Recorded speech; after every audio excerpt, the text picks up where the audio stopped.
bring the meeting back to order.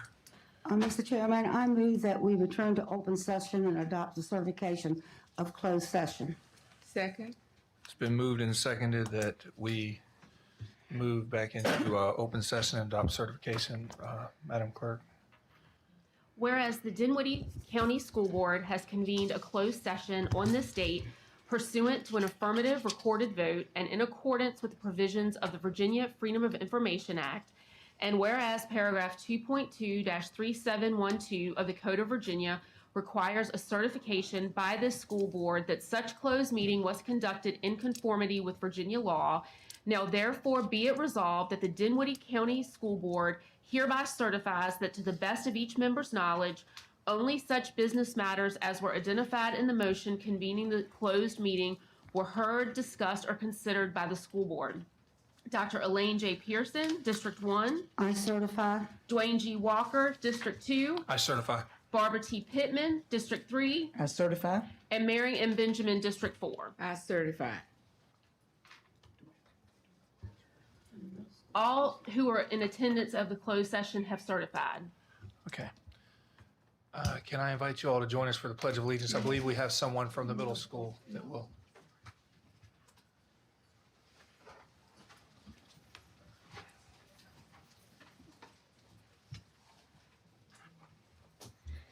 I pledge allegiance to the flag of the United States of America and to the republic for which it stands, one nation, under God, indivisible, with liberty and justice for all.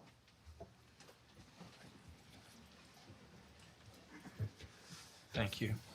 We do have one board member who is joining us electronically today, and I believe we need to approve that by a vote. Is that correct? That is correct. All right. So we'll entertain a motion to approve Mr. Brown's attendance electronic. I move we approve Mr. Brown's attendance electronically. Second. It's been moved and seconded that we invite Mr. Brown to join us electronically. All in favor, say aye. Aye. Any opposed? The motion carries. Welcome, Mr. Brown. Wherever. He's over there. Okay. All right. Yes, ma'am. Madam Secretary, do we have any amendments to the agenda? There are no amendments to the agenda now. Excellent. Mr. Chair, I move that we accept the agenda as presented. Second. It's been moved and seconded that we accept the agenda as presented. All in favor, say aye. Aye. Are there any opposed? The motion carries. At this time, we have some recognitions. Is that correct? I think it's the middle, yes. I'm going to start with the middle school highlights, and I will ask Dr. Walker to come forward. Good afternoon.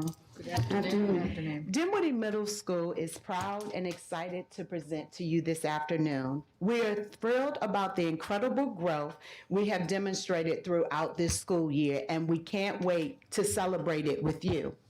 One of our most significant accomplishments is that we are no longer federally identified for school improvement.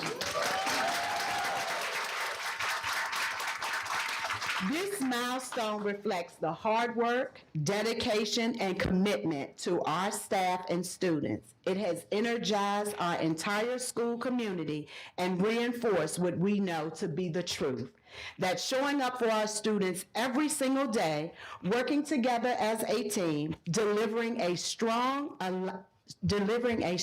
aligned curriculum, and fully engaged in professional development truly makes a difference. Today, we are excited to showcase just a few of our many successes happening at Dinwiddie Middle School. We'll highlight the achievements of our girls basketball team, share experiences from our FBLA New York trip, celebrate accomplishments from our FBLA state competition, and conclude with our outstanding gifted program. At this time, I will ask Mr. Gunn if he will come forward.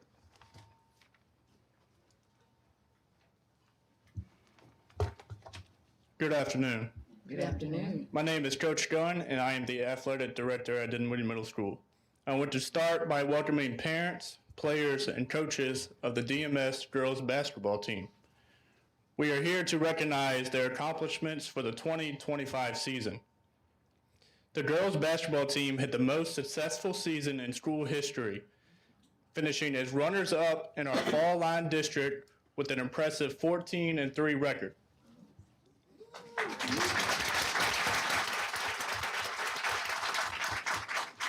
All 3 losses were by a combined total of 5 points. Not only did these young ladies excel on the court, but they also succeeded in the classroom, with 10 players earning AB honor roll during the season.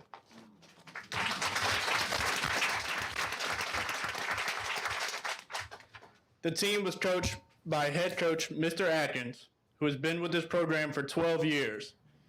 He plays a key part of the development of the girls' basketball programs. A special thank you to Assistant Coach Mason for volunteering her time and knowledge to help develop these athletes.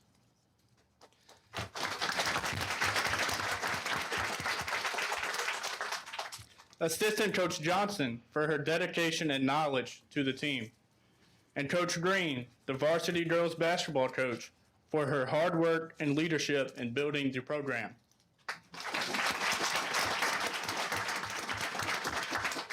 Please join me in congratulating your 2025 Dinwiddie Middle School girls basketball team.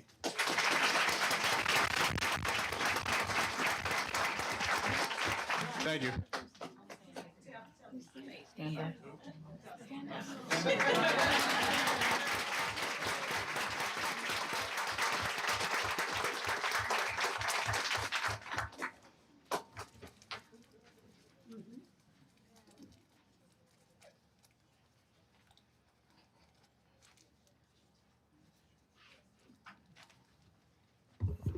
Good afternoon. Good afternoon. My name is Crystal Anderson, and I am a business CTE teacher at Dinwiddie Middle School, and I have the honor and privilege of being the faculty advisor for FBLA, or Future Business Leaders of America. Good afternoon, members of the board and community. My name is LaToya Brown. I am the FBLA co-advisor at Dinwiddie Middle School.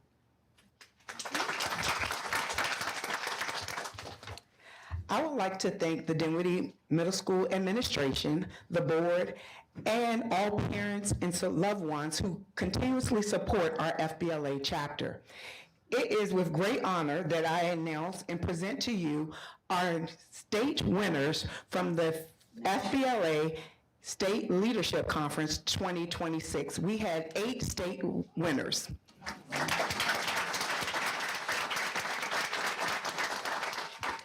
This total matches our winners from last year, so we met the same goal that we met last year. However, this year we were the only chapter, middle school chapter, from our region to actually have students to place. All of these students before you not only placed in their competitive events, but they also placed high enough to attend our National Leadership Conference this summer in San Antonio, Texas.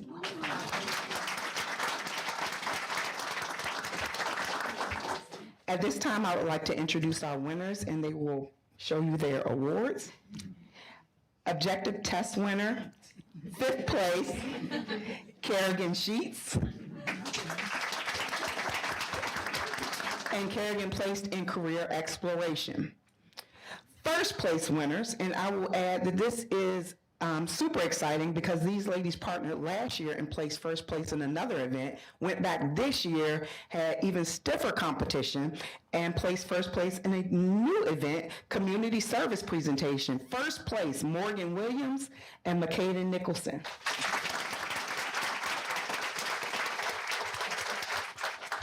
Annual chapter activities. Our second place winner in the state was Destiny Shands.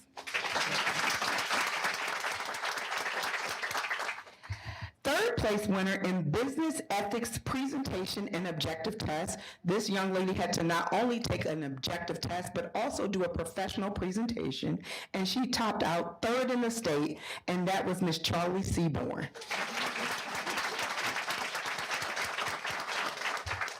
And last but not least, we have our super team of new competitors. This was their first year competing, and they placed 5th place in business issues. That was Jada Stiff,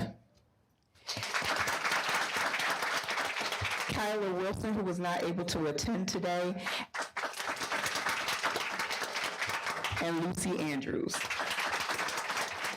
At this time, two of our students will give quick reflections on their experience as state winners. Good evening, everyone. My name is Makeda Nicholson. I am the secretary of FBLA Dinwiddie Middle School chapter. Today, I will talk about my experience at the spring FBLA state competition and how we prepared and worked hard toward our goal of getting to the national competition. This took preparation and hard work despite increased competition and minor setbacks. We are proud of our FBLA members, even if they didn't place, but they put in the work, effort, and last but not least, dedication. My partner, Morgan, and I persevered, and we honored to report that we have secured first place for our second year in a row. Although Morgan will be in high school next year, she leaves behind a great leadership advice in our FBLA chapter. But overall and over anything, we are super grateful that many members of our FBLA chapter will be going to nationals. Thank you. Now moving on to Charlie Seaborn.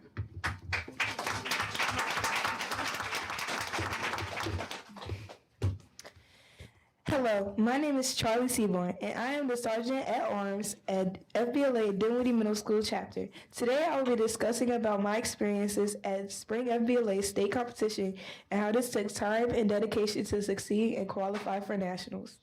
This was my first year competing, and I'm proud that I won third place, and my topic was discussing about business ethics. Preparing for this competition was not easy. It required many hours of studying, practicing, and staying focused on my goals.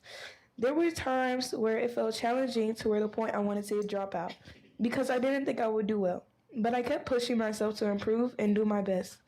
I learned that success doesn't happen overnight. It takes practice, patience, and hard work. With the guidance of Ms. Anderson, Ms. Brown, and my mommy, I got my speech and slideshow done for competition in 2 weeks. At the state competition, I had the opportunity to compete against many students across the state and Virginia. It was exciting, but I was really nervous. However, I remained confident. I trusted my hard work and I did my very best. At the end, I felt proud of everything I had accomplished. This experience taught me important lessons about not giving up and being responsible. It also showed me the value of leadership and teamwork through FBLA. Moving forward, I am excited to continue growing and representing my school at the national level.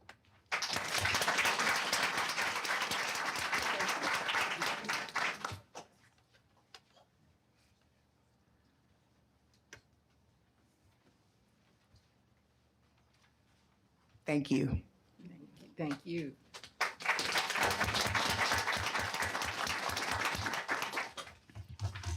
Good afternoon to the board, Dr. Weston. My name is Latrice Johnson, and I'm the Secondary Gifted Instructional Specialist. It has been a pleasure stepping into this new role, and today I would like to highlight some of the amazing things our gifted students at Dinwiddie Middle School have experienced during this year of STEM challenges and creativity. Is this my clicker? Yeah. Okay. In sixth grade, students began by using fractions to determine and plan the perfect classroom event food menu. Students are currently using craft supplies to design and build a functional prosthetic hand.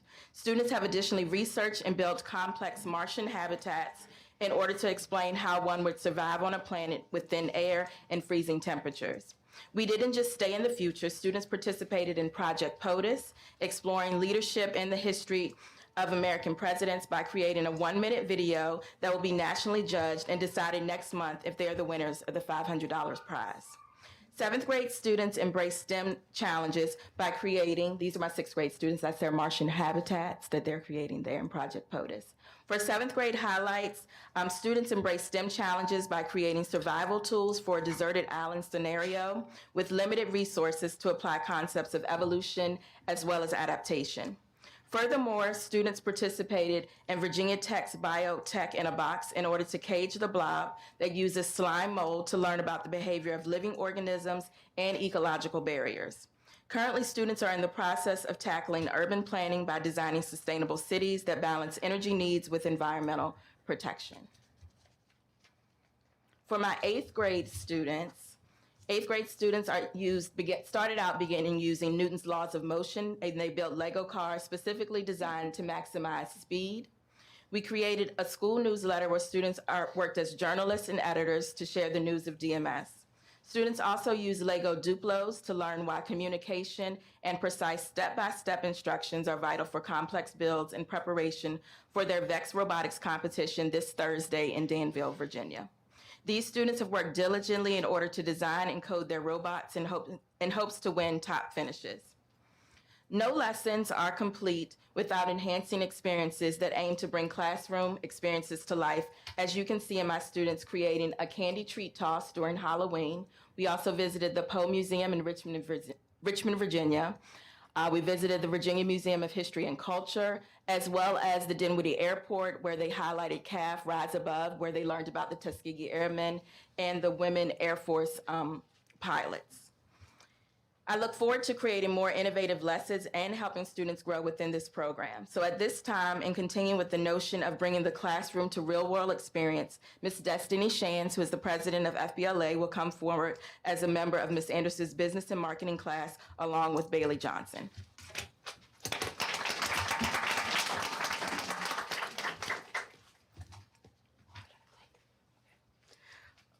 Good afternoon, school board members. My name is Destiny Shands, and again, I'm the president of the Dinwiddie Middle School chapter of FBLA. I had an honor of leading over 70 FBLA members. FBLA were very grateful that Ms. Anderson's 8th grade business class invited us on this historic trip to New York. We visited the Nike House of Innovation. We ate New York style pizza, ate at Shake Shack, saw Hamilton on Broadway, and ended the night at the ice skating rink at Rockefeller Center. This experience allowed me to try new things, learn how to design shirts, all while having fun and sharing memories with my classmates. I'm very proud of FBLA and Ms. Anderson's 8th grade business class for raising enough money to go. And we raised additional money, which was over $10,000 in just 1 month.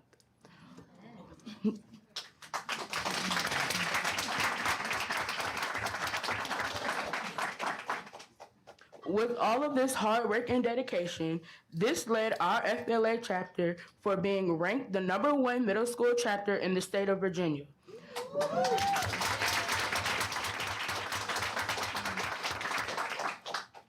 We would like to thank the Dinwiddie community, the school board, our school board members, and our school administration team for their support.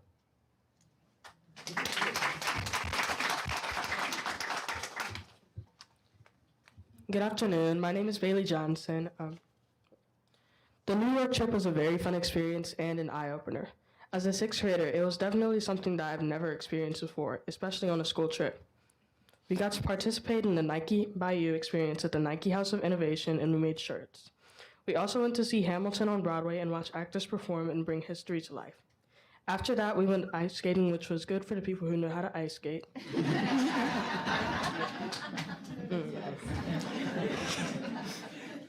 This trip was one that I'll always remember, and I would like for other kids like me to experience more trips like this one. I hope you will continue to support future trips like this.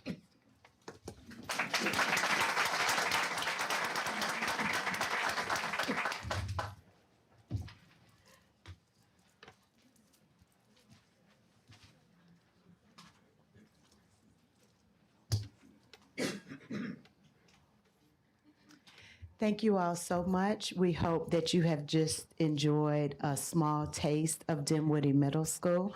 We do have small tokens of appreciation for you all. We want you all to remember that April is Autism Awareness Month, so in your bags that you will get, they have a button, so please wear that button to support. Lastly, I would like to thank all of the students, the parents, my admin team, and staff who came out this afternoon to just present to you the good things that are going on at Dinwiddie Middle School as we continue to change the perception to achieve greater heights. Thank you. Do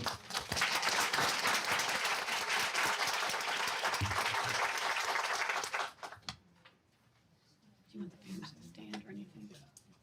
If we could acknowledge all the parents and the students that are here from the middle school, if you wouldn't mind standing so that we can see. Teachers.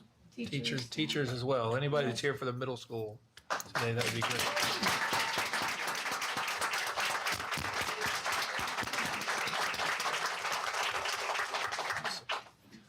We have a couple more recognitions, but I do want to give the board members a chance to speak to that at the end. So once we're done with the other recognitions, we'll have a chance for that.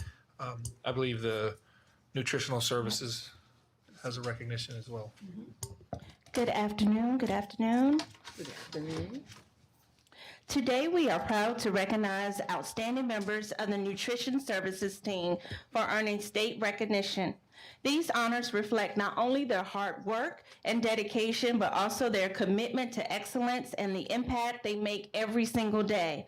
Their passion, professionalism, and willingness to go above and beyond truly represent the very best of our district. They are State Manager of the Year, Christy Hayes from Dinwiddie Middle School. State Employee of the Year, Yolanda Johnson from Dinwiddie Middle School. And we would also like to recognize that the state conference recipient winner was none other than our very own Anitra Lewis from Southside Elementary this year.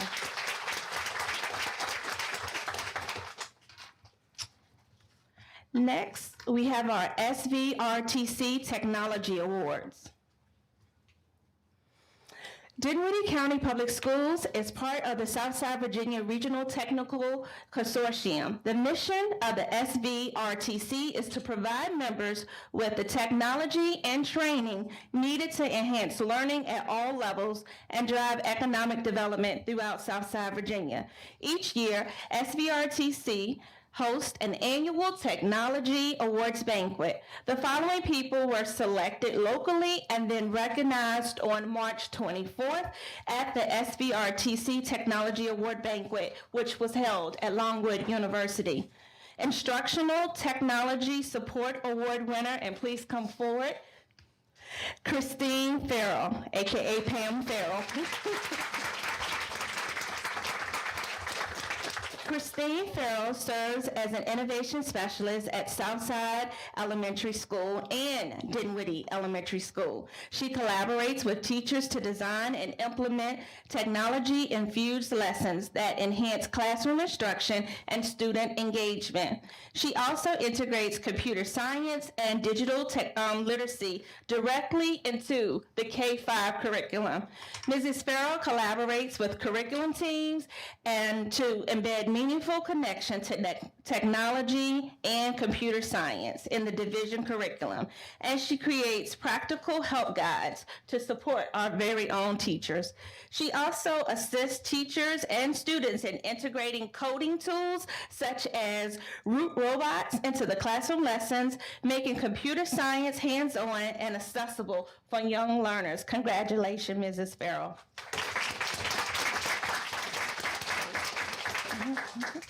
Technology Teacher Award is awarded to Darnay Jones Henderson. Would you please come forward?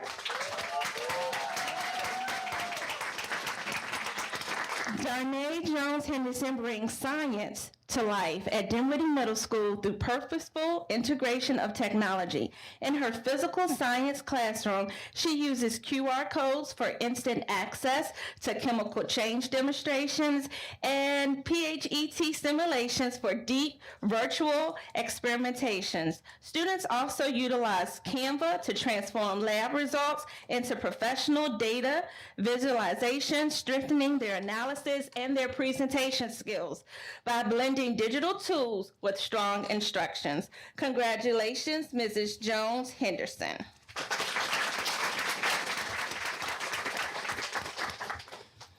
Technology Support Award goes to none other than Tyrone Goodrich. Is he here? All right. He's not here. Okay. Tyrone Goodrich serves as the Chromebook Support Specialist at Dinwiddie Middle School, where he maintains the hardware and software needs of the students and staff. He has built a strong partnership between the school faculty and the district technology team, ensuring technological challenges are resolved efficiently, and he's recognized for his proactive approach and ability to quickly master new systems. Mr. Goodrich ensures the middle school's digital learning tools remain functional and accessible for daily use. Congratulations, Mr. Goodrich. And we will take pictures after for all recognition. Okay? I have one more recognition. Today, we are proud to recognize a student who stands out for her creativity. What makes her work remarkable is the effort and the detail that it displays. This wonderful artwork caught the eye of Book Buddies committee chair while going through submission pieces for regional recognition. Our student is none other than Emma Horton. Is Emma here tonight? Emma? Okay. Emma is a current 5th grader at Dinwiddie Elementary. Emma designed this piece a few years ago while participating in the Book Buddies program. Book Buddies is a public service initiative that is aligned with Delta Sigma Theta Sorority's incorporated 5-point program thrust. That thrust is none other than educational development. Along with Book Buddies, the Petersburg Alumni Chapter also offers Delta Gems, which stands for Growing and Empowering Myself Successfully, DARE, which is Delta Adventures in Reading Enrichment Summer Program, PSAT, SAT workshops, and the chapter also offers several educational scholarships. I would like none other than the Book Buddies chair, Kathleen Murphy. Can you just come up for a few words? All right.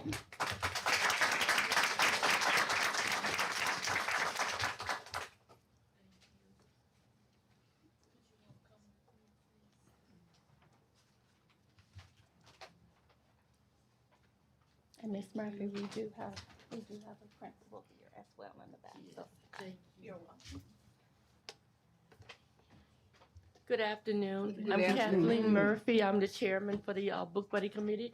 We have today with us our president, Mrs.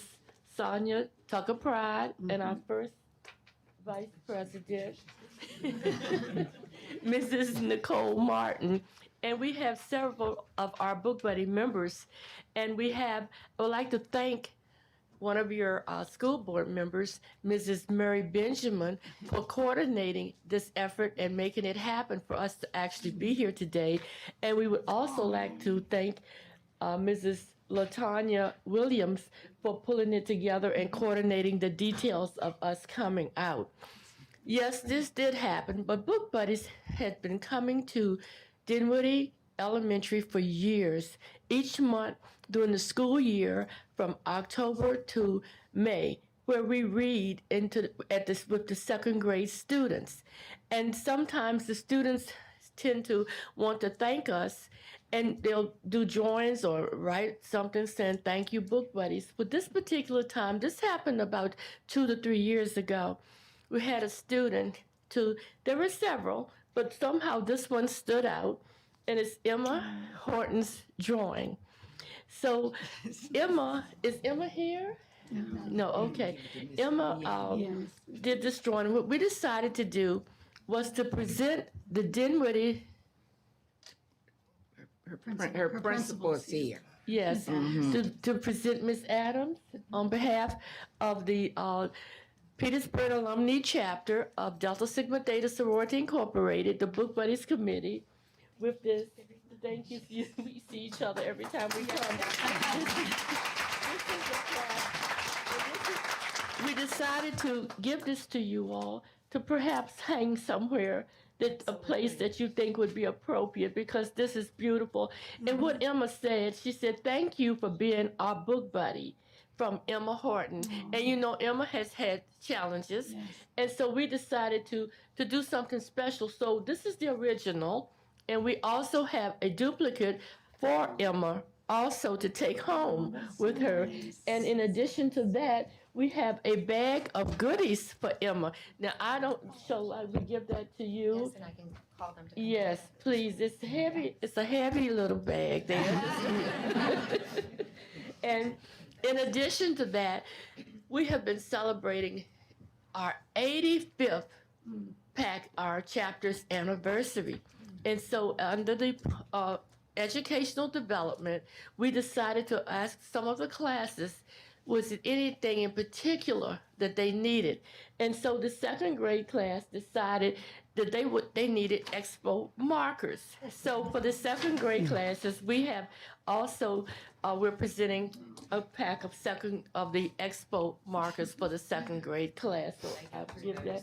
I know. And so could all of the Book Buddies members that are here today please stand? And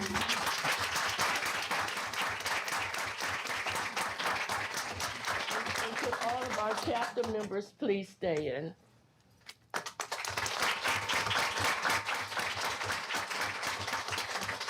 I just want to thank you for having us. It is a pleasure that we come into the school each month and read to the students.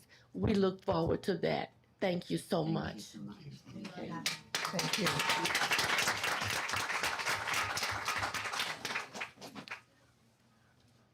A lot to process.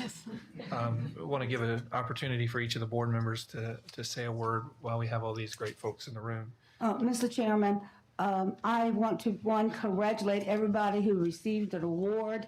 They really are outstanding. But one thing really stood out to me. We are talking about middle school students, and they stood up and presented at the school board meeting, and their public speaking was wonderful. It is something really hard for people to be able to do. But congratulations to the FBLA teacher, sponsor, for having these children be able to do something like that. It's just great things to come for them. Thank you. I'd like to thank the middle school in general for their presentation, but moreover for the motivation to make improvements and make it a place that students want to be at and parents are accepting of your efforts, and that is a wonderful progress that we're making there. I'd also like to say how excited I am about the gifted program there, that new projects and both with innovation and real world experience that is absolutely necessary. And it was exciting, I'm sure, to be in New York City, not only to see New York and Hamilton, but to try to ice skate. That is, that would not be on my list at this point in my life. And Book Buddies, thank you so much for all that you do for multiple communities. I know you go other places besides Dinwiddie as well. And we can't forget the nutrition team. Thank you so much for what you do every day. This has been an exciting evening. I am excited, and always, I think there was about 3, 4, 5, 6 coming from the middle school, and then some coming from somewhere else. But Book Buddies, I'm really excited about that because I enjoy reading to the students each month and bringing them real life stories. Ditto to what everyone else have said. Administrators, all of you, I appreciate all that you do for our children. But when we go in with real life stories, they look and it makes a difference, because sometimes they don't believe that at one time I was a kid too. and you learn a lot through life experiences and through reading. And then we also, they're interested, make them interested in reading and having their own library. So I'm especially happy to be a part of that and to bring it to Dinwiddie County. I thank you for all that you do. Students, New York City, the FBLA club. I was in the FBLA club too, but it's just so exciting. Teachers, parents, I am excited that you're here. And Book Buddies and Delta, you are the best. You know I love you. Thank you, Mr. Chair. I don't know that we have a way for Mr. Brown if he wants to say something. Is that possible? Mr. Brown, do you have any comments? I can't see him. Yeah, okay. That's okay. I'm sure he'll send me Dr. Weston? comments later. Okay, absolutely. I just would like, as I was listening to all of the recognitions this evening, the word service came to my mind because, each one of these groups or they're individuals who serve in different capacities, whether you're serving in nutrition services, serving at the middle school, serving our young people, serving from the community. It's all about service, and we certainly couldn't do the work that we do here at Dinwiddie Public Schools without your service. And I think being role models for our young people. And certainly we know that the parents are serving because you're the ones driving your young people up and down those streets, every day and helping them to get to these wonderful opportunities. But I just want to thank you all for your service and your carrying the banner for our young people at Dinwiddie County Public Schools. Our student rep over here. Miss Janice is with us, yes. As I listened to everything that everyone had to say today, what I really got from the recognitions was that there is really something that for everybody at the schools. From sports to academics, we're always persevering and growing, and there's just something for everyone. I mean, we meet states and personal goals, and we meet and beat them, and that's just really good. And we can all say that by saying we eat really good there too.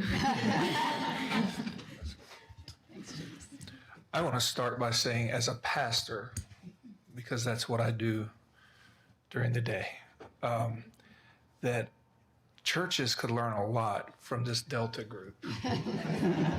What you guys have is special. And I see you guys all the time doing stuff and enjoying life together and serving the community. And so I just appreciate who you are and what you do. Our community is better because you're in it, and your presence is felt and appreciated. So I thank you guys for what you do. I also want to acknowledge Dr. Walker. Her leadership has a lot to do with why we were able to have so many.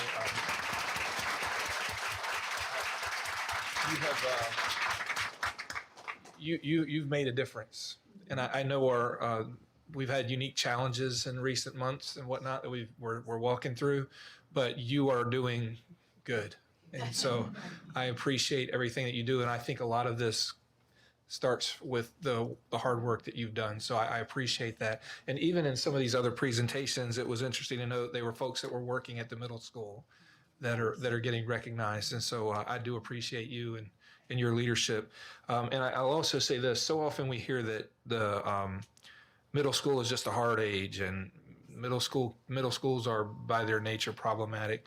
But it does my heart good to recognize there are a lot of good young people that are in our middle school. So I'm glad we got to see. I saw quite a few familiar faces in here today, and you guys, proud of you guys. You guys are doing good things. And what's really cool is you still got a few more years in Dinwiddie with us where we get to see you do even better things. So thank you all for being here today. We do have some more business that we have to take care of. But I know that you may not have signed up for that. So what we're going to take about a 3-minute recess so that if you want to slip out, you can slip out and take pictures and whatnot. If you want to stay for the business, it is an open session, so you're welcome to stay for the business. But if you don't, this would be your chance to sneak away. So we'll pause for about a 3 to 5 minute recess, and then we'll reconvene in just a few moments.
At this time, Mr. Chair, I move that we accept the personnel list as presented. Second. it has been moved and seconded that we approve the personnel list as it has been presented. Is there any discussion on that needs to be had? If not, all in favor say aye. Aye. Are there any opposed? The motion carries. The motion passes. Mr. Chair, I move that we uphold the recommendation of the administration and expel student number E-04/26-1 because they pose a threat to the health and safety and welfare of others. Second. It has been moved and seconded that we uphold the recommendation of administration in the case of student number E-04/26-1. Madam Clerk, can we call for a roll call vote on that? Is that okay?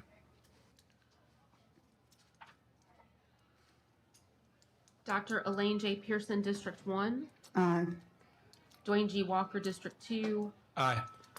Barbara T. Pittman, District 3. Aye. Mary M. Benjamin, District 4. Aye. The motion carries.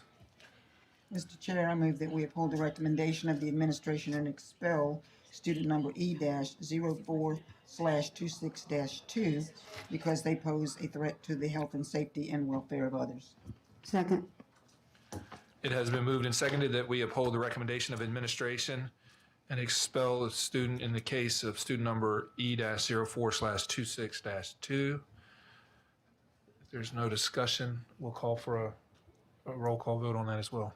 Dr. Elaine J. Pearson, District 1. Aye. Dwayne G. Walker, District 2. Aye.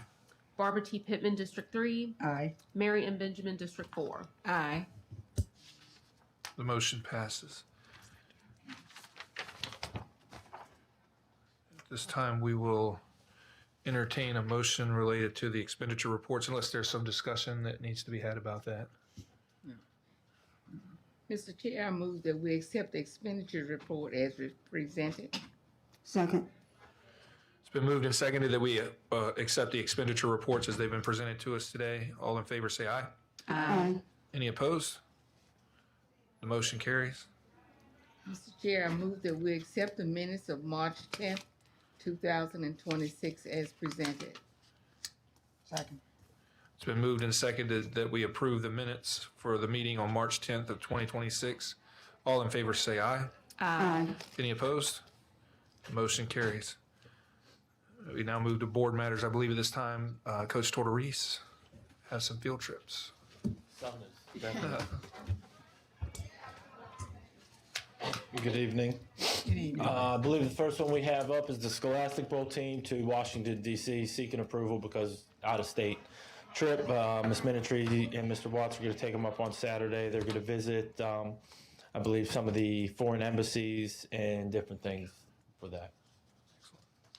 Any questions about that trip? I move we accept the Scholastic Bowl trip. Second. It's been moved and seconded that we approve the Scholastic Bowl team to travel to Washington, D.C. All in favor say aye. Aye. Any opposed? The trip is approved. The second trip on the docket is the Virginia Tech State Convention trip for the FFA. This is their annual state convention held at the University of Virginia Tech. Many competitions will be held. Students will also attend the workshops and serve in voting delegates in the courtesy corps. It requires 4 nights on the Virginia Tech campus, use of our activity bus and accounted cars, what they're going to take up, and the Miss Bishop, Mr. Davis, and Miss Lingberg will be on site with them. This is in the summer. Yes, ma'am. This one is June 8th through the 11th. Mr. Chair, I move that we approve the state FFA convention at Virginia Tech. Second. It's been moved and seconded that we approve the field trip to Virginia Tech for the state FFA convention. All those in favor say aye. Aye. Any opposed? All right. The third one is the National FFA Convention. Ms. Bishop sent this one to me to get on the docket so she could start looking at airfare because this is the one they go to Indianapolis every year. This is October 20th through 24th. As of right now, I believe the two for sure are Miss Bishop and Mr. Davis. Lindbergh is also on the sheet, but I believe that comes down to decision with administration and how we handle subs and stuff for that. I do believe that airfare is going up because of fuel prices, so the sooner they can do that, the better. I think she's going to monitor it and look for the best price at the time, because we all know those change overnight. Right. Is there any discussion to be had about the National FFA Convention? I move that we do the national convention in Indianapolis. Second. It's been moved and seconded that we approve the trip to Indianapolis for the National FFA Convention. All those in favor say aye. Aye. Any opposed? The trip is approved. All right, the next one is the girls' basketball trip to Liberty University for 3 nights, June 26th through the 28th. This summer, Coach Green would like to take the basketball team up for camp. It's a 3-day camp for basketball skills and knowledge. Team coaches will stay in the dorms and on campus. They're also provided coaches by Liberty, and meals will be provided using their meal cards. And it's kind of like, you're living a day in the life of college athletes type of thing there. I move that we approve the girls' basketball camp at Liberty University. Second. It's been moved and seconded that we approve the girls' basketball team to travel to Lynchburg at Liberty University for camp. All those in favor say aye. Aye. Any opposed? The trip is approved. The next one is the boys' basketball team, the Anchor Leadership Basketball Camp. This one's requested to stay overnight basketball leadership camp at the YMCA. It's Silver Beach, August 20th through 22nd. The specific focus is team leadership, individuality, and collectively redefining the basketball culture in Dinwiddie. We'll also include sessions from the FCA, life on the court, mental and physical health, lodging, meals, conference spaces included with the registration. Where's Silver Beach? Jamesville, Virginia. Never heard of that. It's not on a college campus or anything? Not that I know of, Ms. Collins. It's at a YMCA. Okay. Yeah. Ms. Collins is helping head the project with Coach Love. Excellent. I move that we accept the boys' basketball leadership camp. This is boys' basketball, right? Correct. Okay. Second. It's been moved and seconded that we approve the boys' basketball trip for the Anchor Team Leadership Camp. All those in favor say aye. Aye. Any opposed? The trip is approved. All right, the last one, this one has a little caveat with, you might have some questions about, but it's the 4-day P Hill trip for the JROTC. The trip date is June 13th through the 19th. Major Robinson is taking them up, will be with them, but needs to leave. And if you've seen the packet, we have the letter there, I've included it. He needs to leave on the evening of June 16th to the morning of June 18th for his daughter's graduation. He has secured a memorandum from the JROTC. I'm not good at the military thing here. First Sergeant over in Prince George to take responsibility of our cadets while in his absence. So we're looking for approval of that as well as the trip. That is contingent, Right. So will they come back before he gets back? No, he will. He's He'll be just he's going up and he'll get them to come home. Okay. Any other discussion about that trip? I move that we approve the Junior ROTC Cadet Leadership Challenge Summer Camp. All right, second. It's been moved and seconded that we approve the JROTC Cadet Leadership Group to travel to a summer camp. All those in favor say aye. Aye. Any opposed? The trip is approved. Thank you, Coach Thank you. Torres. I believe we have one more trip that we need to approve for the middle school. Ms. Johnson. Ms. Johnson will come and present that. And Ms. Anderson. Awesome. Good afternoon again, Ms. Johnson, Ms. Anderson, but we're gonna let our students take the lead, okay? I don't think it's turned on. Members of the school board, Dr. Weston, and student affiliates, good afternoon. Good afternoon. My name is Lila Bell, and I am here representing the 8th grade gifted group in the 8th grade business and marketing class, along with my peers, to present our request to attend Atlanta, Georgia for an end-of-year trip. In this presentation, we will provide our why, the plan, and our ask for permission to go. Here, I present to you our why. Imagine sitting in a classroom, learning every day, but never having the chance to experience those lessons in the real world. Our trip to Atlanta will give us the opportunity to bring the 4 core subjects we study in school to life through meaningful real-world experiences. These are our goals and anticipated impacts. This trip will allow us to increase our knowledge on how businesses grow and impact our communities. It will also give us the opportunity to interact with our curriculum in a practical sense. We plan on going to Atlanta on May 20th through May 21st. Here are our 4 stops for this trip. Firstly, we plan on going to the Georgia Aquarium. Our second stop would be the World of Coca-Cola. Thirdly, we would go to the Georgia Institute of Technology. Lastly, we would plan to go to the Martin Luther King National Historical Park. Funding for this trip. To fund our trip, we plan to do a calendar fundraiser and have varying donations. The calendar will raise a total of around $500. For example, the 5th day will equal $5. Our ask is that you can approve this field trip for us so that we can experience this amazing learning opportunity that you can't get from sitting in a classroom.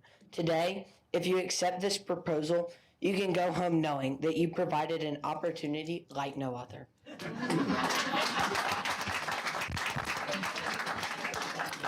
So please allow us to feel the magic. Thank you. Oh. Please. If you all ever teach my kids at home how to ask for something, I'm in trouble. Excellent marketing. Absolutely. So I have a question. How much do you need? Yes. So this is a class or several classes or?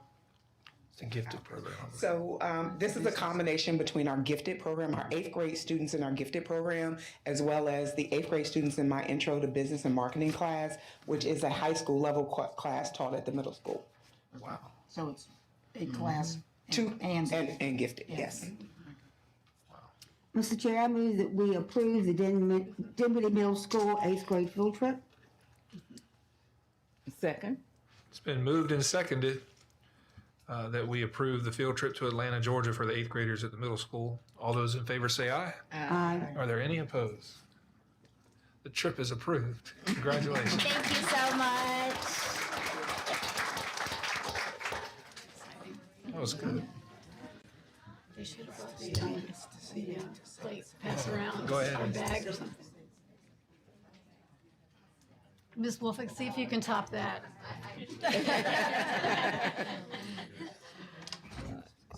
All you need is 3 slides. Look. I know.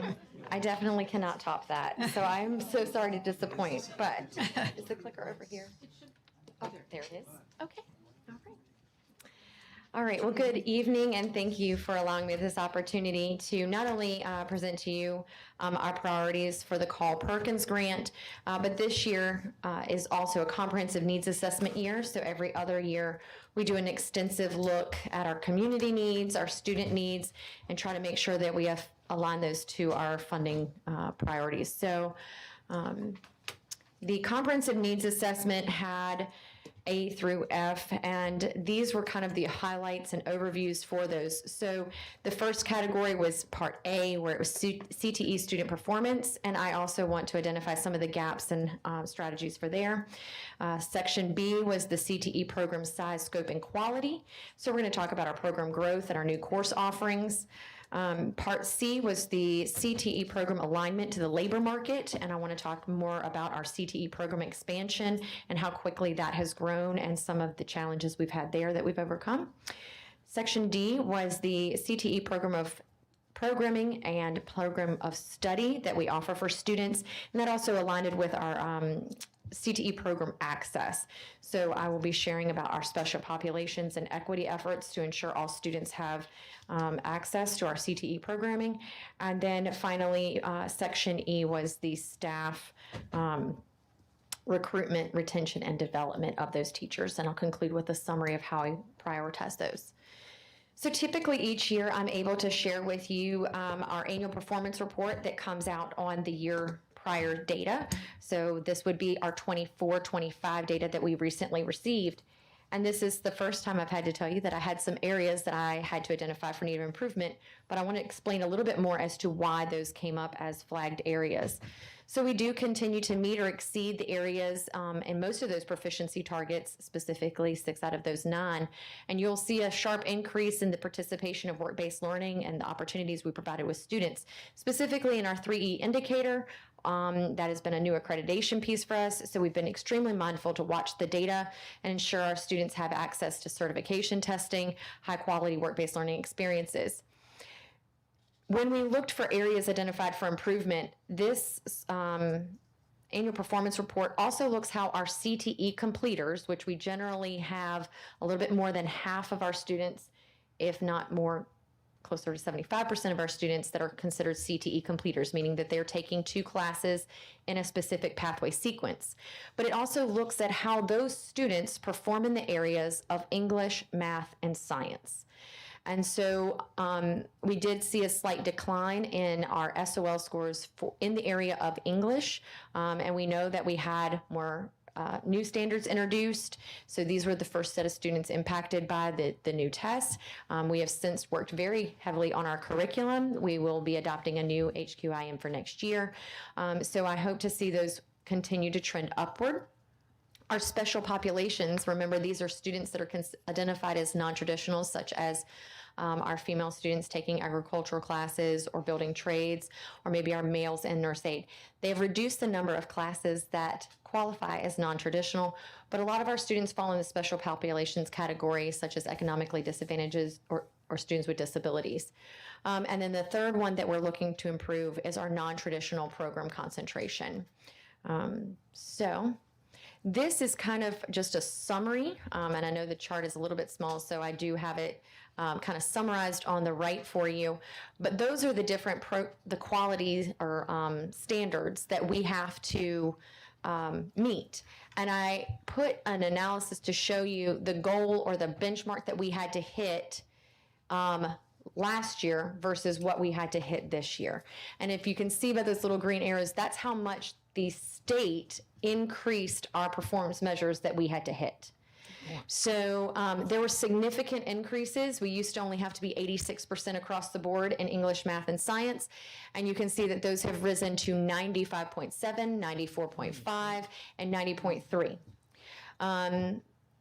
Our on-time graduation continues to be a glow for us. We were at 100% of our CTE completers completing a 4-year graduation, which is exciting. And our post-program placement has continued to be a highlight. But when we look at specifically, like I mentioned, the reading, that has been an initiative for our entire district. So we will be looking towards how to continue to support CTE students in that area of literacy. And then when we're looking towards the participated in a work-based learning, it used to be 11%, and now we have to have 30, actually I think it might even be higher. The Perkins application and this comprehensive needs assessment, the 2 documents differed, but it's over 30%. So over a third of our graduating completers have to have a high quality work-based learning experience. And I'm sure you heard the efforts of Ms. Clary as Ms. Bailey presented earlier in the year about how much that has increased. So it's going to take a little while, and I'll show you that we're already on the rise. We just fell a tiny bit short there, especially for our, all students, but we tend to do better for students with special populations. Yes, ma'am. I have a question. Does that work-based learning have to be within the school?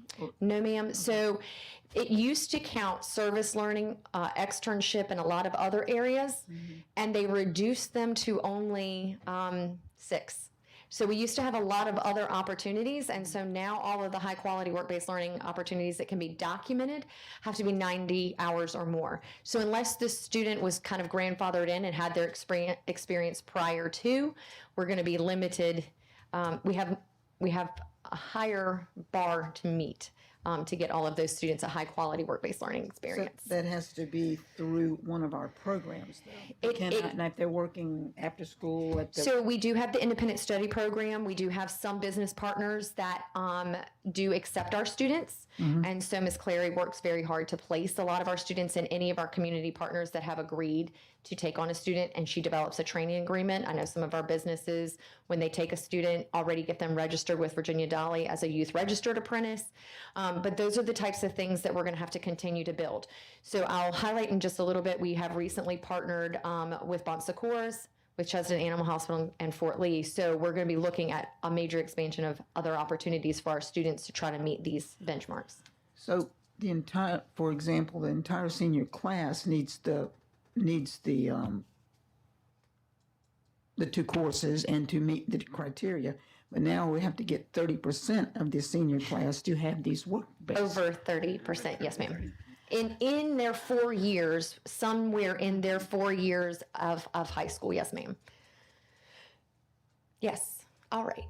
So you can see that I kind of highlighted that 6 of our 9 were all met, and there were a few that were unmet, but we do have a plan for those, and Ms. Clary and I, the application that I gave you kind of goes on a lot more detail. So the summary itself was about 18 pages, and I tried to break that down to just these few slides, but I can definitely go more detail if you would like.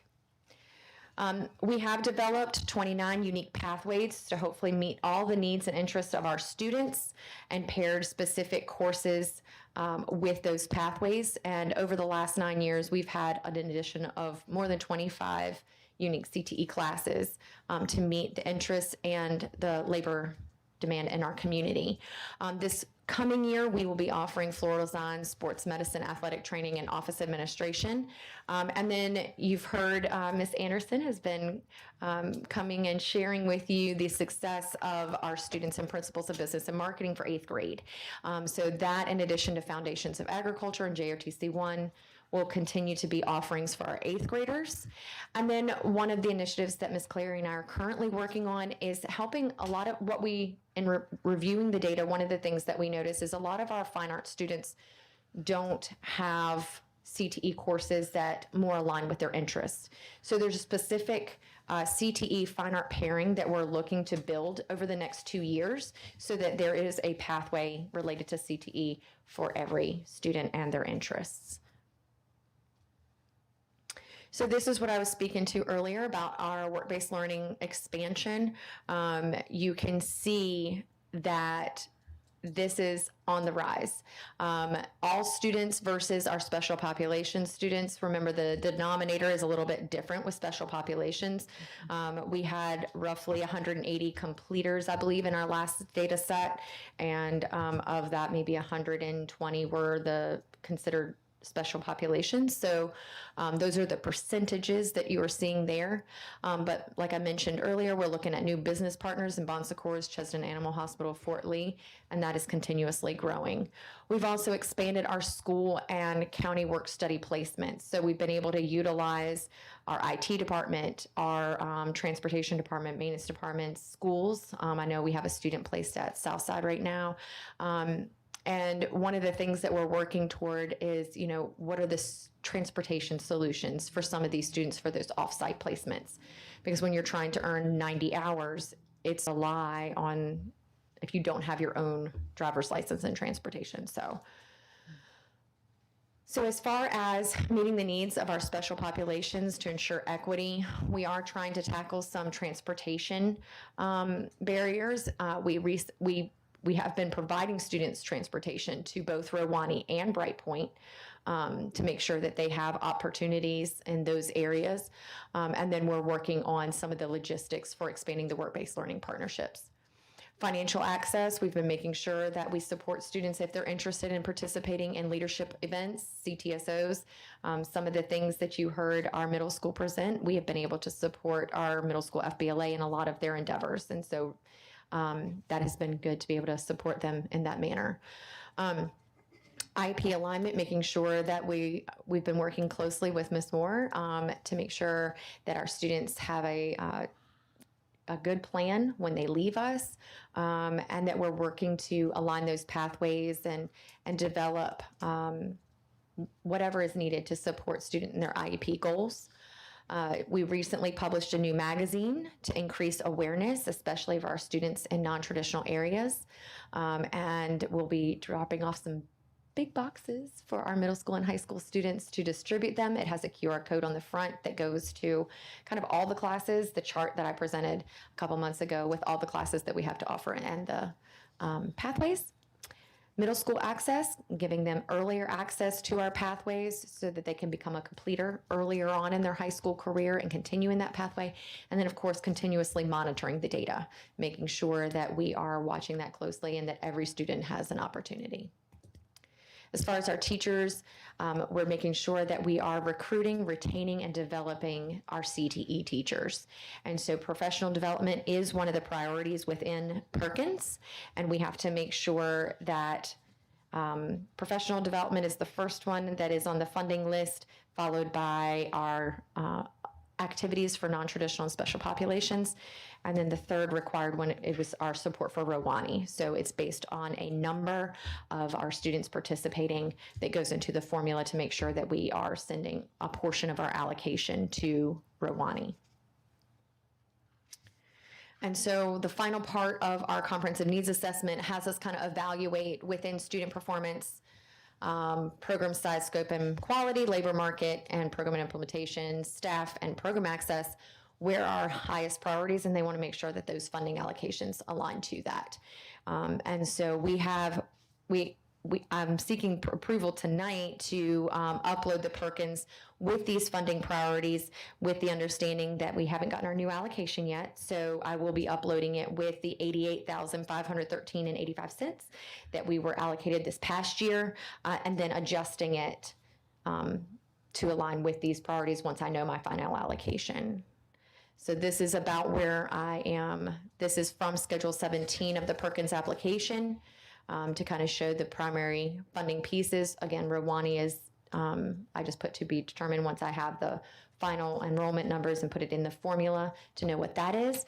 This past year, it was just shy of $7,000, so I anticipate it'll be close to that.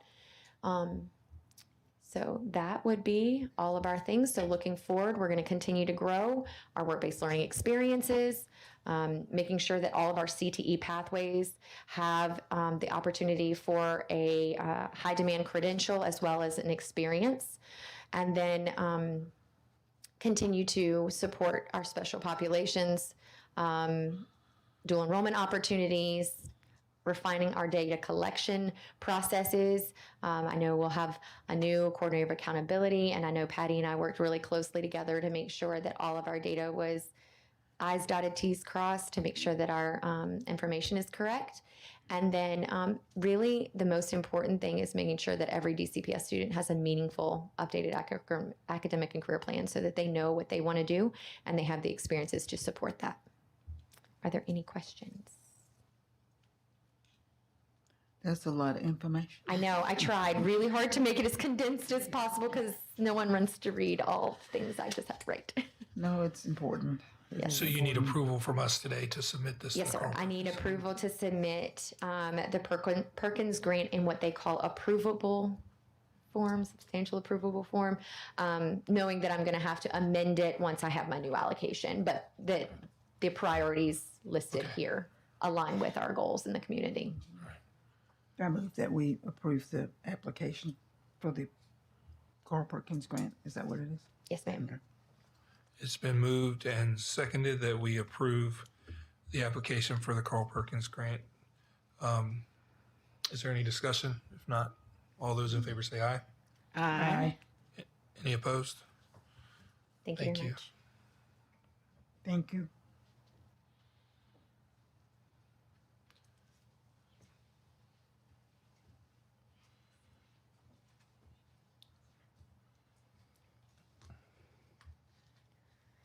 Good evening.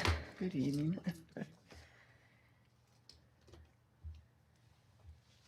Thanks, Beth. All right, so I am here tonight to present the 2026-2027 Special Education Annual Plan. All right, so the Special Education Annual Plan, or Part B flow-through application, serves as a formal agreement between the local school board and the Virginia Department of Education so that we can implement federal and state laws and regulations that govern special education services. By having this application process, it ensures that we do abide with those federal regulations. One item that is found within the application is a certification. So we have to certify that the school division has developed local policies and procedures for the provision of special education and related services, which are kept current and which ensure compliance with the requirements of any revision, and any revisions to the IDEA, its federal implementing regulations, and the Virginia Board of Education's regulations. The application does get signed by the superintendent and has to be approved by the school board. Another item that is found within the application, it has to do with local and regional jails, which in Dinwiddie County, we do not have any local or regional jails that support juveniles. But if we did, we would have to have an interagency agreement in place with the sheriff or the jail administrator who's responsible for the operation of the jail. And that agreement would address the staffing and security issues that are associated to make sure that they are providing those special education and related services. So if we do have students who find themselves having to be placed in a juvenile detention facility, they are unenrolled from our school division and then enrolled in the locality where that specific facility is located. The implementation narrative section of the plan is always from the previous year. So as you know, in special education, just like in finance, we're working in multiple years all at the same time. So for this year's application for 26-27, we have to indicate to the extent to which the annual plan from 24-25 was implemented. And so the statement will read that the 24-25 annual plan has been fully implemented. Dinwiddie County Public Schools has complied with all assurances and provisions that are set forth in the document. All right. Maintenance of effort is an item where I work very closely with Christy and the finance team. It does require the local education association to spend at least the same amount that it did the previous year or whatever the highest level year is. And there are fun formulas involved. I don't know where Christy went. I think she's behind me somewhere. So if for some reason a division does not meet their maintenance of effort in at least one of the 4 categories, and I'll show you that on the next screen, then you're required to pay back whatever that shortfall is. So I always encourage, when I'm working with the finance team or with the superintendent or whatever, when we're looking at potential areas where we may have to cut back, special education should probably be one of the last areas we look at just because of this particular reason, because we could potentially have to pay back federal funds if we don't meet those same levels of effort that are established for our division.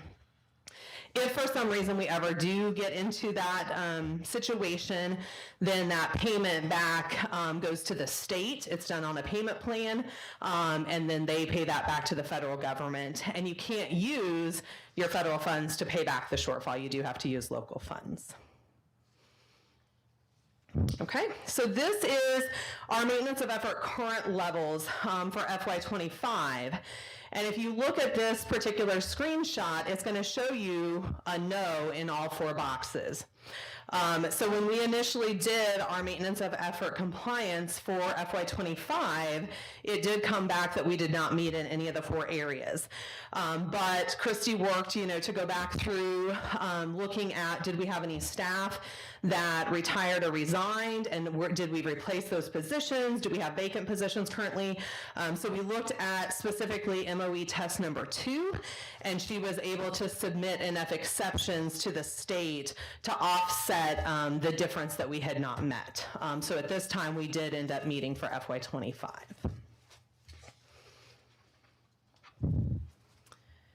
And I think it's always interesting to look at our historical data when we talk about our student enrollment. So when we look comparatively from last year in 24-25, when we submitted our December 1 special education child count, to where we were sitting in 25-26 when we submitted that application, you see a significant increase in the number of students that were found eligible between, from December 1 of 24 to December 1 of 25. So when we look at, this impacts our staffing, this impacts our ratios of students on caseloads and things like that. The other thing that I think is important to note on this slide is our increase in the number of students who are eligible for special education that are placed in parentally placed private or home schools, because that also impacts our funding and things that we have to do with some of the funds that are provided through the IDEA grant. This slide shows historical information about our funding for the last several years. So 611, which you'll find out more about each of these in just a minute, but 611 is our school age funding. 619 is our early childhood funding, and then this proportionate set aside column is the funds that are calculated that we have to set aside to support those students that are parentally placed private school or homeschool. What's the 611 and 619? What's the targets for those? What do you mean the targets? 611 funding funds what? So 611 is school age. 619 is early childhood. Early child. Mm-hmm. Okay.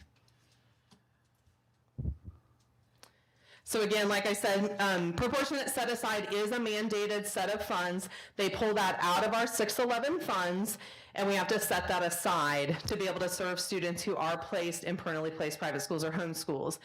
Each school division is able to determine what services they're going to provide to those students. Most school divisions, and we fall right in line with that, is that we will provide related services. We will not provide academic services. So currently, those funds are used to pay for speech therapy services, but if a student who is in one of those placements needed occupational therapy or physical therapy, we could also provide that because those are also considered related services. So currently, the amount we have to set aside is $38,837.70. That money does have to sit in this set aside, pool of money for 2 school years. And then whatever funds have not been used, they let us know on July 1, okay, from July 1 to September 30th, you now have 3 extra months. You can move those funds back over to your 611 funding and actually use those to pay for salaries and benefits.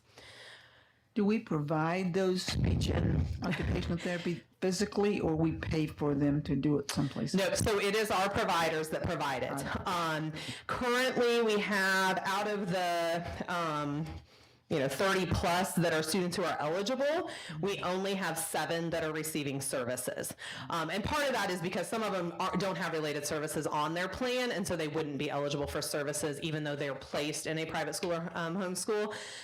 So when you're only looking at serving 7 kids, you're never going to use all that money that they make you set aside. So that's where after 2 years, then we're able to move it back over to be used.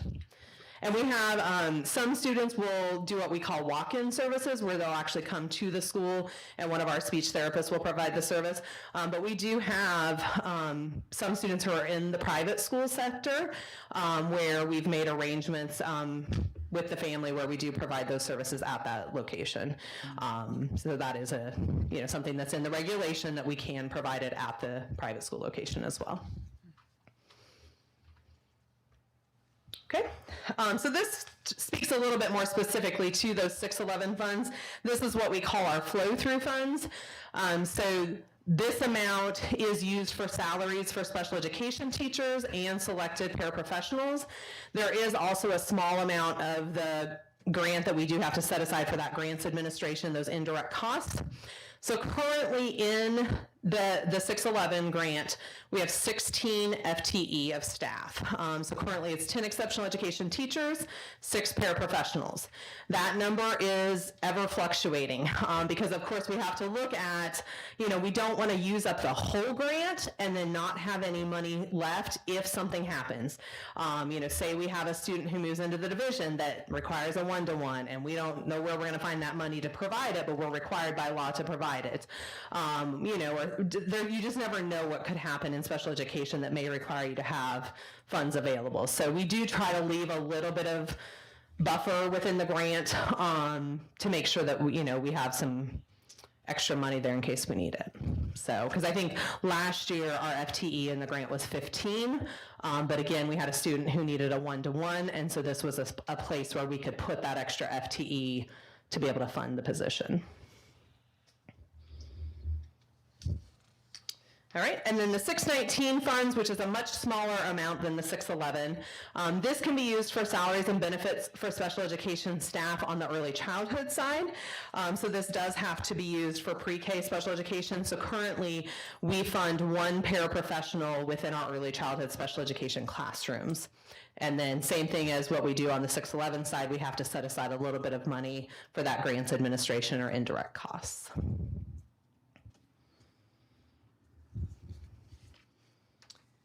All right, so the timeline for the annual plan is that the first requirement was that I did have to present that to our Special Education Advisory Council, and there are a few members of that team here in the audience tonight. So I presented that to them last month on March 5th. Tonight I'm presenting to you guys, and this plan does require approval from the board, and then I'll finish up the application and get that to Dr. Weston for signature before May 8th when it is due.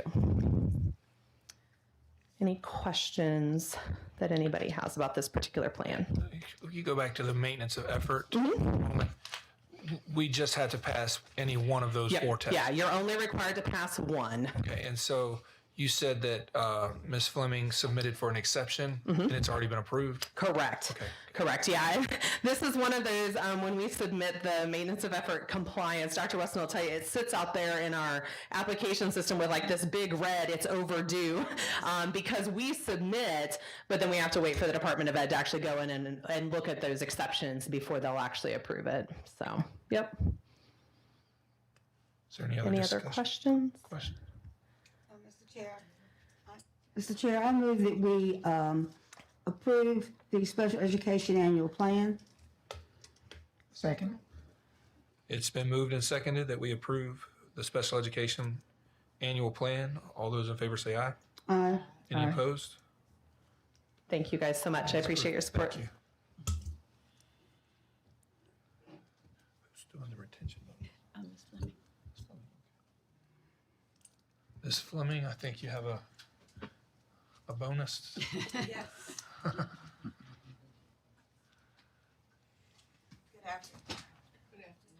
Good afternoon. When the General Assembly came into session this year, obviously they, concentrate on the FY27 budget, and that's what we've mainly talked about. But they also make some adjustments to the FY26 budget as well, and that's called the caboose budget. One of those things did include providing a one-time bonus in fiscal year 2026 for teachers. But it's all employees, or it can be all employees, and they provide the funding for the SOQ funded positions.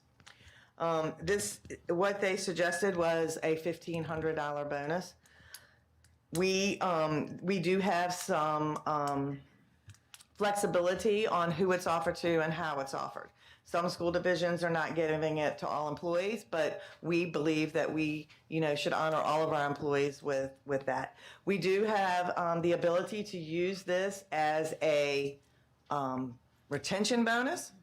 And so we are proposing, to provide this bonus to all full-time or part-time employees. $1,500 for full-time, $750 for part-time. Contracted employees. Contracted employees, yes, contracted employees, as long as they sign their contract and return.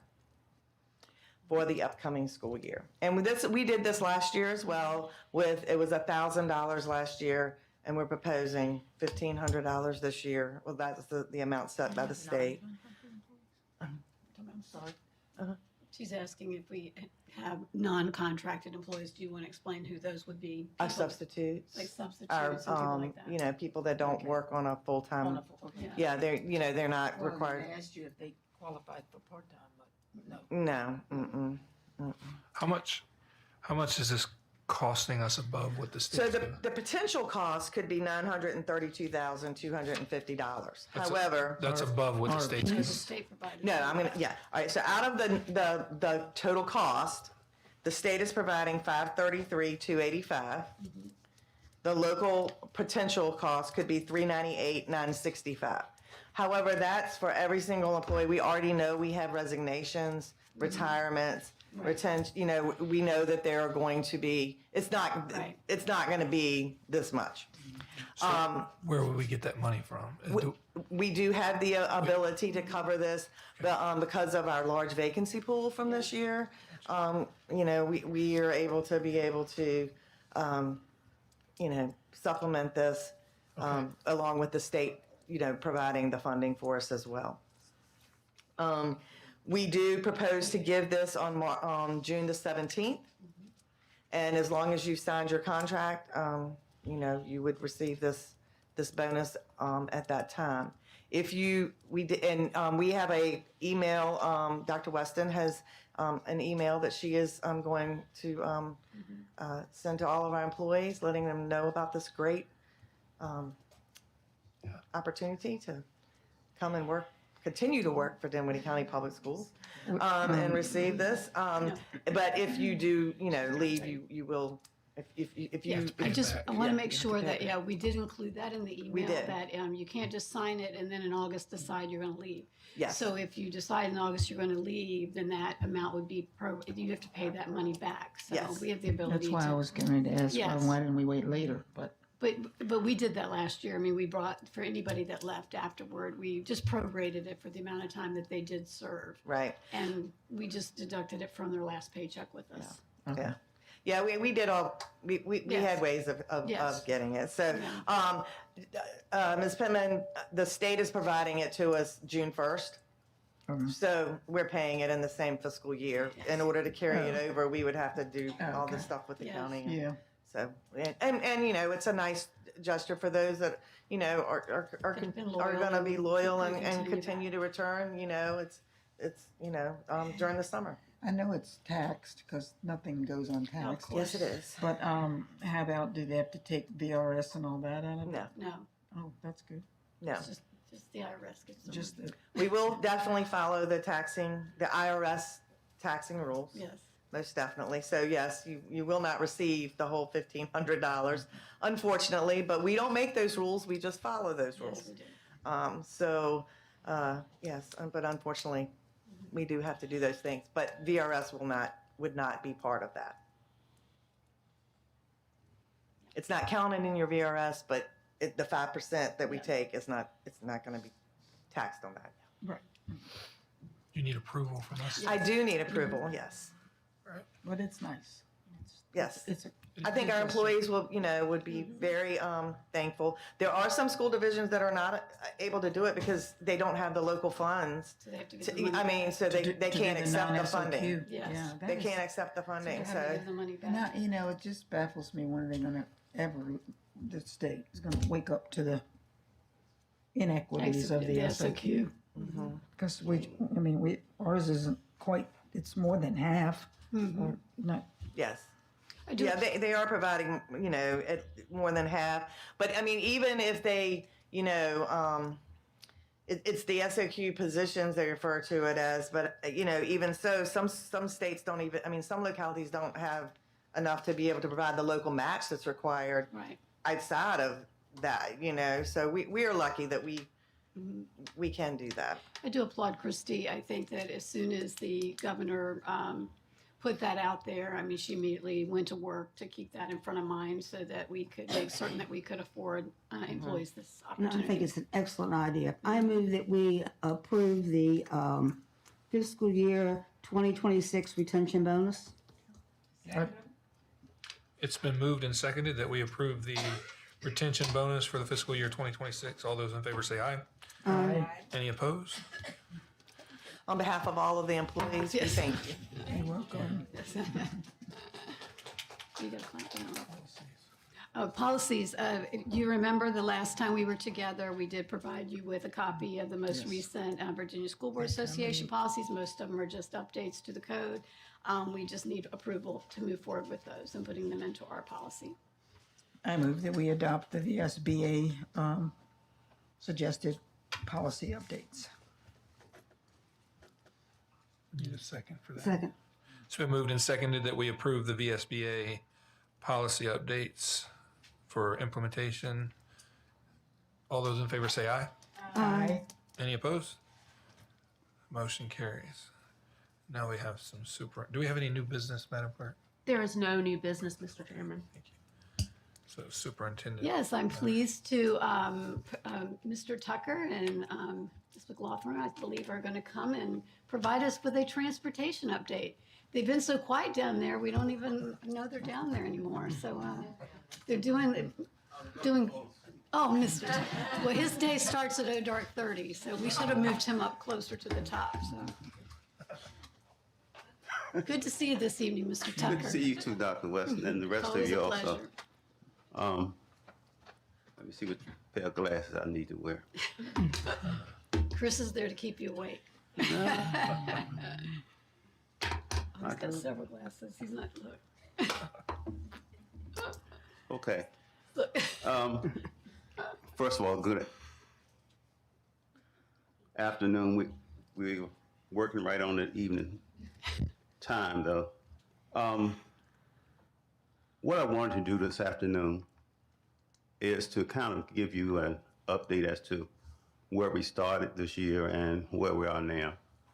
And I don't think I have to tell you all that, but we've had a quite stressful year and in transportation, but things are kind of looking up, in which you'll see, hopefully you'll be able to see before I finish.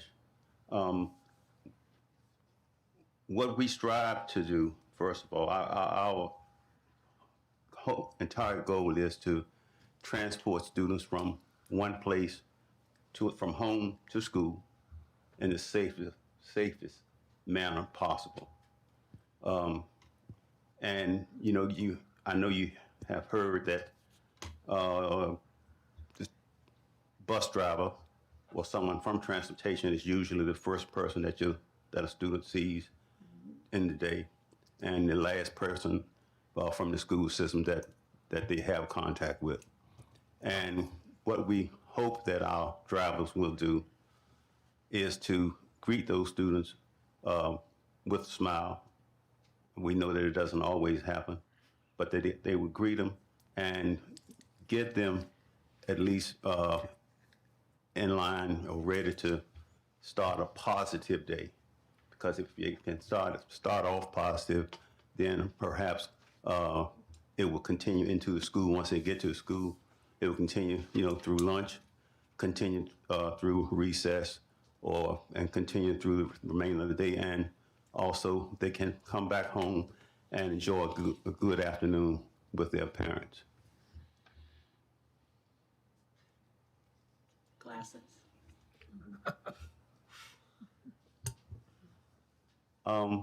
It says that the road to education starts here, and we do believe that the road to education does start in the morning on the school bus. Each day in Dinwiddie County, I'm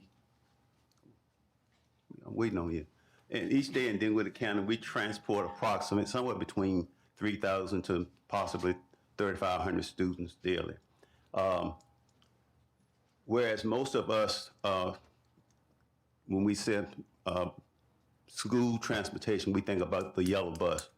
But we have the regular yellow buses. We have the yellow exceptional ed buses.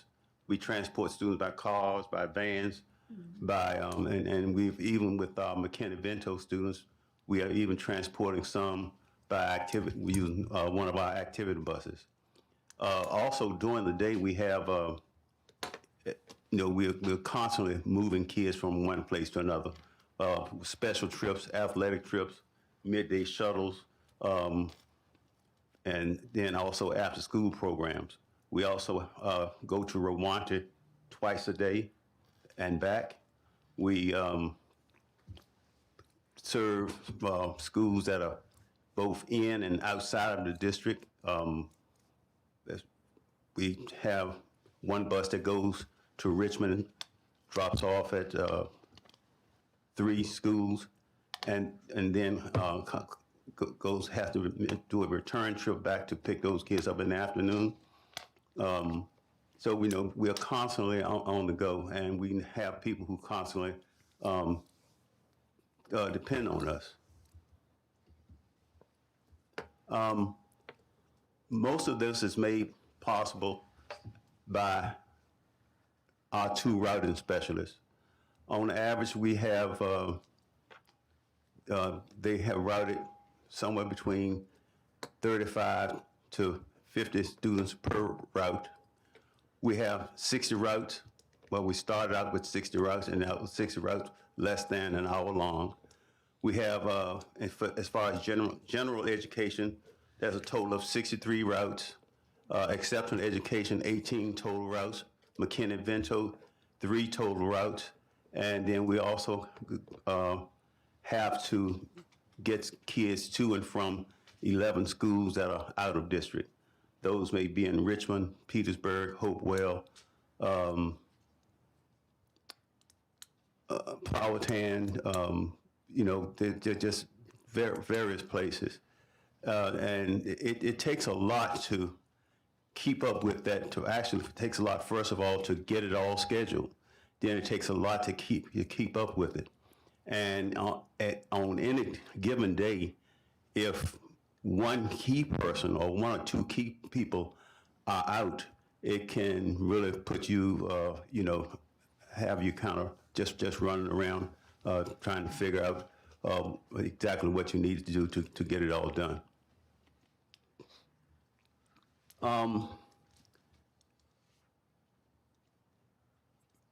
This slide right here says wheels on the ground, and it talks about the drivers and aides.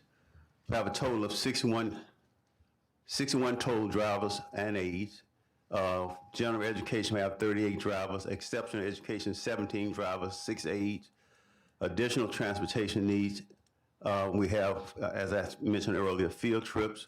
From June to February, from June of 2025 to February of 2026, we had a total of 307 trips. That's a lot of trips. Yeah. That's a lot of, it's a lot of planning. We shuttle approximately 150 students daily, because of our schedules between the high school and the middle school for classes. And this is every day.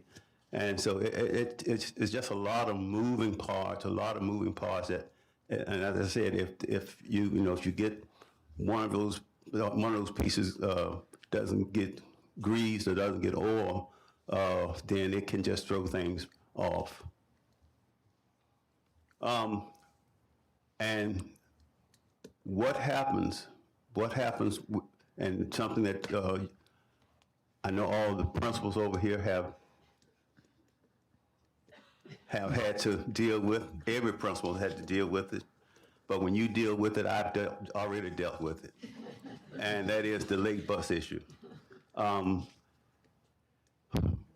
To see why or what has happened with our late buses, with our bus situation. We started the school year with, and we try to base everything on the high school, middle school, with 37 middle school, high school routes. And we had all the routes covered, which was a good thing. But the bad thing was we had no substitutes.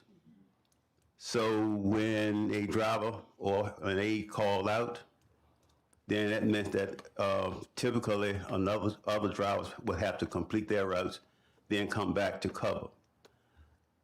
My main objective, and also what happened a lot doing that, particularly in the mornings, I would come in and then I would even grab a bus and go out and bring kids to school, because I just thought that kids needed to be at school when school started.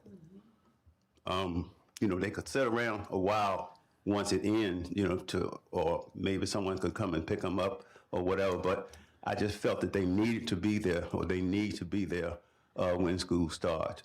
Some kids depend on breakfast. Some kids depend on, you know, some parents don't trust, and I can't blame them with our society the way it is, don't trust necessarily leaving children at home alone, no matter what their age is. So we've always felt that if we can get them there, and then the schools can handle them while they're there, then, you know, we'll find a way to get them back home. Now, since the beginning of the school year, as I said, you know, we started out with those drivers. Every route was covered. But since the beginning of the year, we've had four full-time drivers to resign. And what we did to try to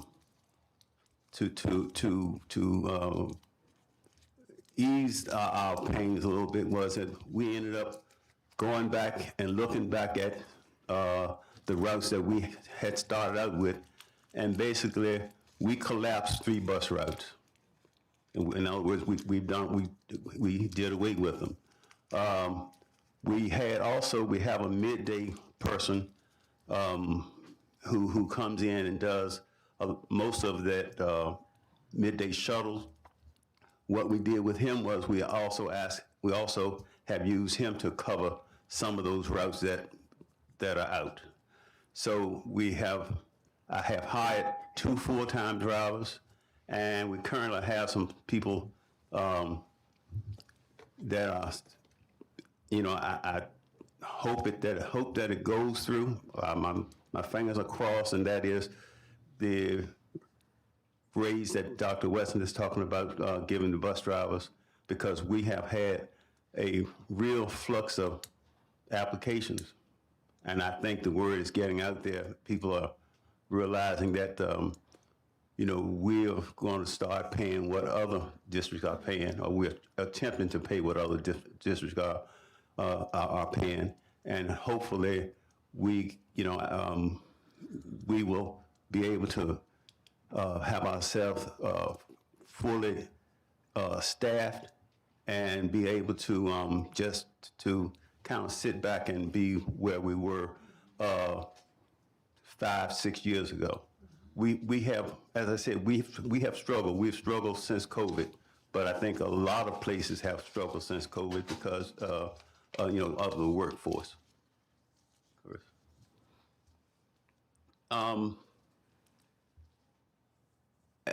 As I said, we now have once we collapse those routes, we have 35 middle school and high school routes with one person that middle of the day person that we can use to come in and serve. And I have deliberately tried to stay off the bus, which I have. I haven't been on a bus probably in probably 2 months now. And you know, I just feel like that, you know, you pay me as a director and not as a bus driver. Mm-hmm. We still have some full-time, what we call runner vacancies, which are somewhat like substitute positions that have not been filled. But we have, as I said, we have people who are applying for those, you know, all the time, and hopefully we'll be able to see our way through. And that's all I have for you tonight. It's time to go home.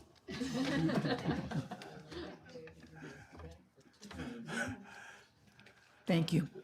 Okay. I just would like to say, I spoke to the service earlier, and Mr. Tucker has been serving Dinwiddie County Public Schools for almost 50 years now, and I just want to publicly thank you for your service. And I think he's going to give us, I think he hasn't signed his contract yet. You're not going to get that $1,500 unless you sign that contract.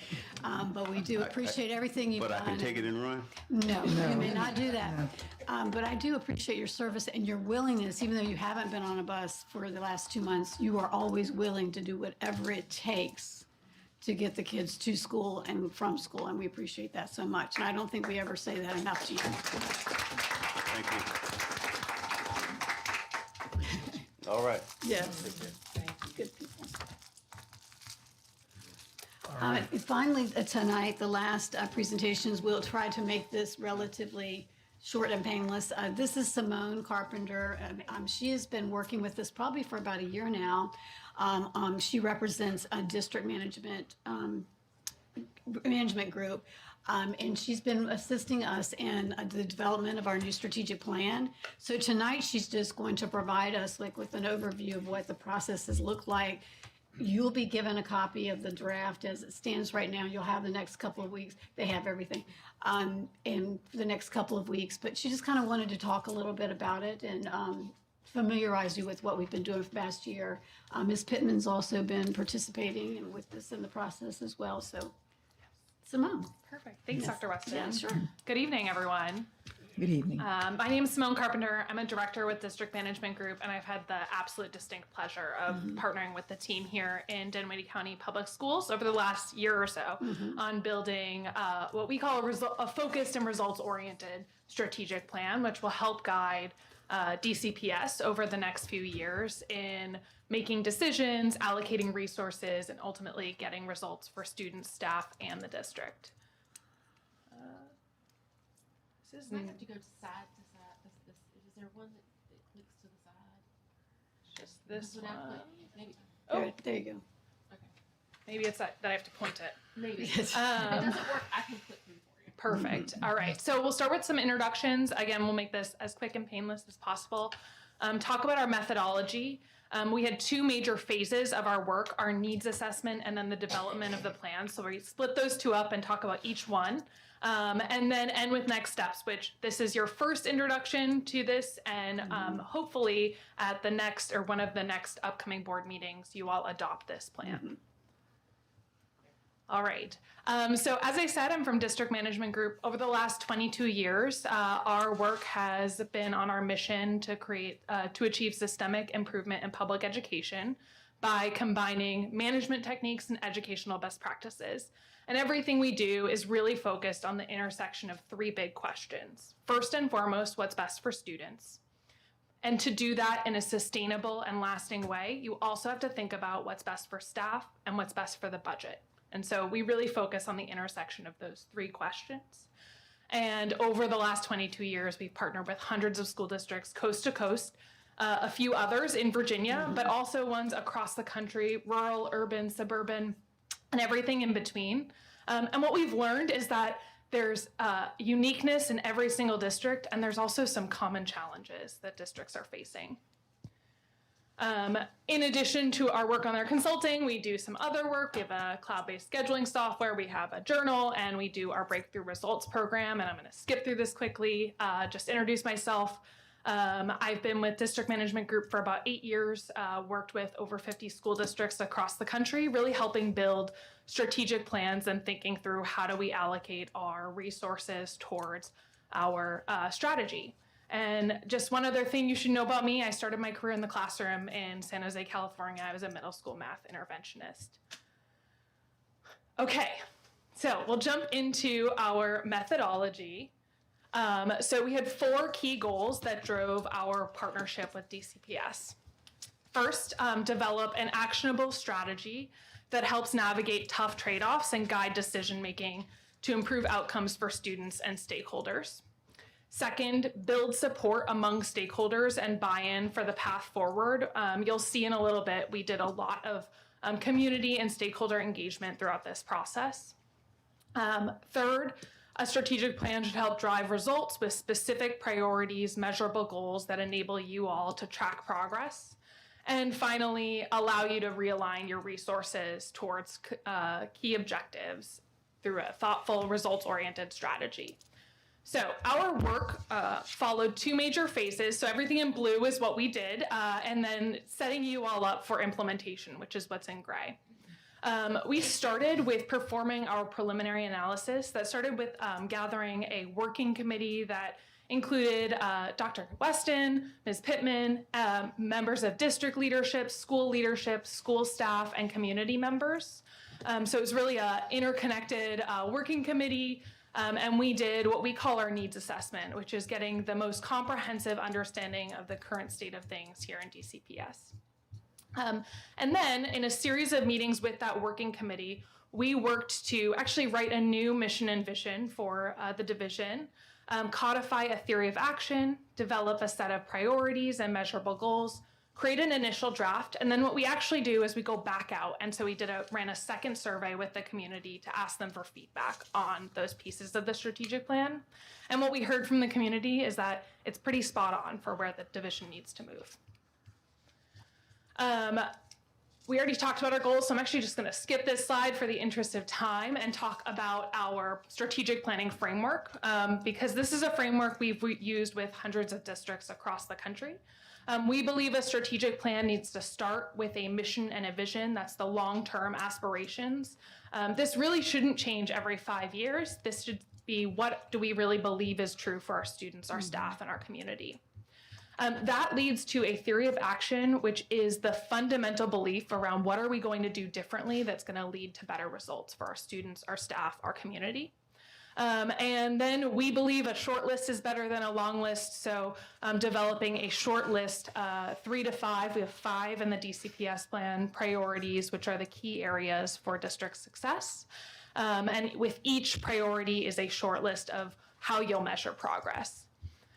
That leads you to the implementation phase, which again is not set on a long-term basis, it's set on a short-term basis, but really our aim is to set you all up to be able to determine your initiatives and your action steps.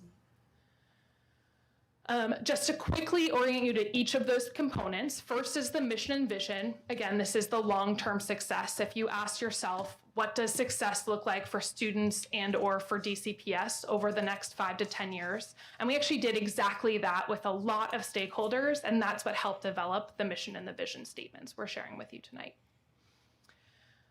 Next is the theory of action. This is a series of if and then statements that says really what are we going to do that we believe is going to lead to results for our division. And that leads again to that short list of priorities, and for each priority, a short list of measurable goals, which really tell you all as board members how you can measure progress moving forward. All right, let's jump into the meat of our actual work with DCPS. So starting with the first phase of work.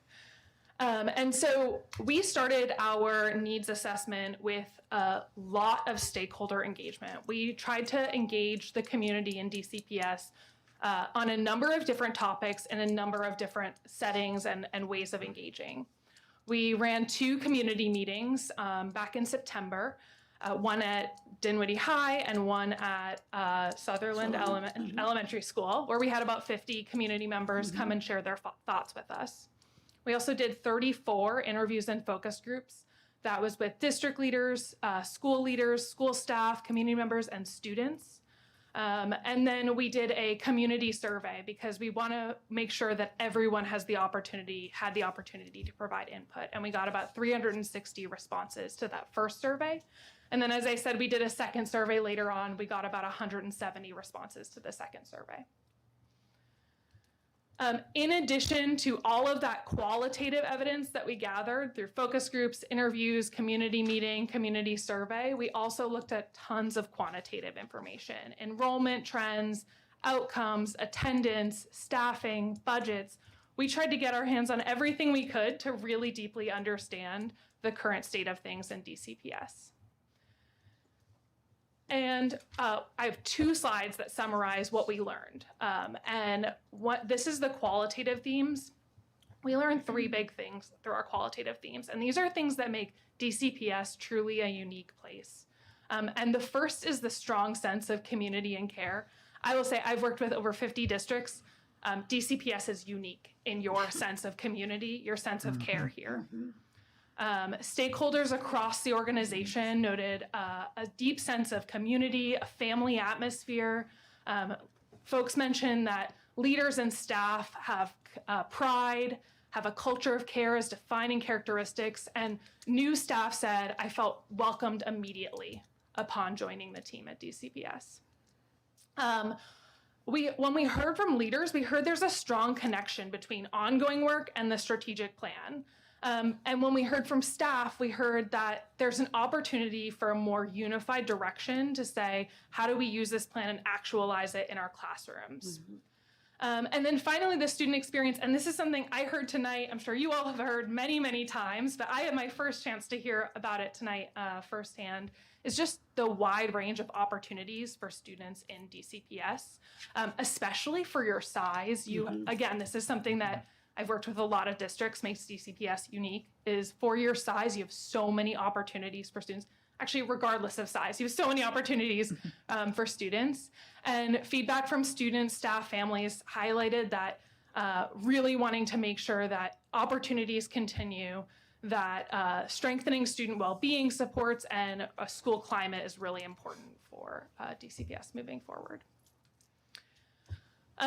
5 key areas that also came out of our needs assessment, and these are good things and areas for continued work in DCPS. The first is academic outcomes. Graduation rates have grown tremendously here in DCPS, and SOL performance is near the state average, which you see lower down, that per pupil spending is below the state average. That indicates you're getting a really good return on your investment here in DCPS. And we heard that there's opportunities to strengthen proficiency at the middle school, Tier 1 instruction, and supports for students with differentiated learning. Human capital, we already talked about the strong family atmosphere, the supportive administration and loyal staff, and looking ahead, opportunities to focus on staff sustainability. We actually heard about some of that tonight, and enhanced internal communication. Student well-being, we know there's been tons of work on addressing chronic absenteeism. It has lowered over the last few years. It continues to be an area of focus moving forward. And opportunities to expand social emotional supports, strengthen school culture. And then for family and community engagement, room to increase the frequency and accessibility of division communications, including one of the big drivers or big root causes is connectivity. So how can DCPS reach all corners of the Dinwiddie community? And then finally, division finances and operations. As I said, per pupil spending is below the state average, and opportunities to really strengthen transparency around resource allocation, heard a lot of that tonight, and address transportation and connectivity challenges, which we also heard about tonight. All of that is to say you're going to see a lot of that in the plan, so we always like to ground in the current state of things. So now we'll bring you to our components of the strategic plan. And again, first time you're really getting to see this and interact with it, feel free to ask questions. But then the goal is that you all will adopt this plan or share feedback with us so that we can make updates for adoption. So starting with the mission and the vision, as I said, we actually asked a lot of folks, like, where do you see DCPS? What would you want folks to describe DCPS as? And that's what helped develop this mission and vision. And what we heard loud and clear from folks is the statement, deep roots, great heights, resonates really loud and clear with your staff, your students, and your community. And so we work to weave that throughout the mission and the vision. So I'll just read this. Our mission and vision are shaped by a legacy of support, a culture of care, and a belief that when families, educators, and community partners come together, there is no limit to how high our students can soar. The mission statement is rooted in community, grounded in care, and committed to every child's growth. Dinwiddie County Public Schools cultivates learners to become confident, compassionate, and prepared to reach great heights in life beyond graduation. And the vision statement is together we grow a trailblazing school system where every student is equipped to thrive in college, career, community, and character. DCPS graduates are resilient, ethical, skilled, and opportunity ready with a plan for lifelong success. Before we move forward, want to hear, are there any questions or comments on the mission and vision? It's something to strive to. Yes, obviously. long-term success. Yes. Yes. All right, so moving to the theory of action. And again, what this theory of action is a fundamental belief around what will lead to success in DCPS. So what are we going to do that we believe is going to support our students, our staff, and our community? And it's connected by if and then statements. They don't always line up, so it's not meant to be read as an if then, but really a series of if statements and a series of then statements. So the theory of action is if we challenge all students with supportive, high quality instructional experiences that foster curiosity and engagement, provide opportunities for advancement, career and technical education, specialty programs, and other personalized experiences, build educator capacity and efficacy through relevant, high-quality professional learning, establish programming and a comprehensive system of supports, addressing student belonging, engagement, and social-emotional needs, modernize division-wide systems by integrating advanced technologies, streamlined processes, and efficient and reliable infrastructure, and evaluate our major programs for ROI, effectiveness, and alignment with strategic priorities. If we do those things, then all students will be supported in reaching their full potential and succeeding beyond graduation. Students will be able to engage in learning that aligns with their affinities, strengths, and aspirations. Students will participate in high-quality experiences that align with research and best practice, resulting in high levels of student engagement and achievement. Staff will experience greater clarity, connection, belonging, well-being, and engagement, and DCPS will retain a diverse, committed, high-performing, and empowered workforce that drives student-centered experience. DCPS will increase operational excellence, align decision-making, and cultivate stronger partnerships leading to healthier, more sustainable, and more engaging learning environments that support student success. And we will create a more supportive system that enhances student learning, strengthens community bonds, fosters innovation, and supports wellness by leveraging shared resources, expertise, and network. In turn, this will address systemic challenges, expand opportunities, and prepare students for a thriving future in a diverse and rapidly evolving society. You can see a lot of through lines between what we talked about in the needs assessment and what's here in the theory of action. And what I really love about this is it's very action oriented. And if you think about the initiatives and action steps, you can take each of these and probably create a set of projects for them. All right. As I shared earlier, we have 5 draft priorities to share with you. These are the kind of big focuses of work moving forward for DCPS. The first is learning and achievement for all.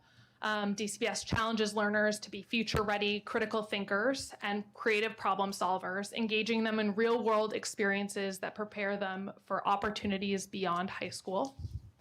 Excellent employees, DCPS retains, recruits, develops, and supports exceptional staff members.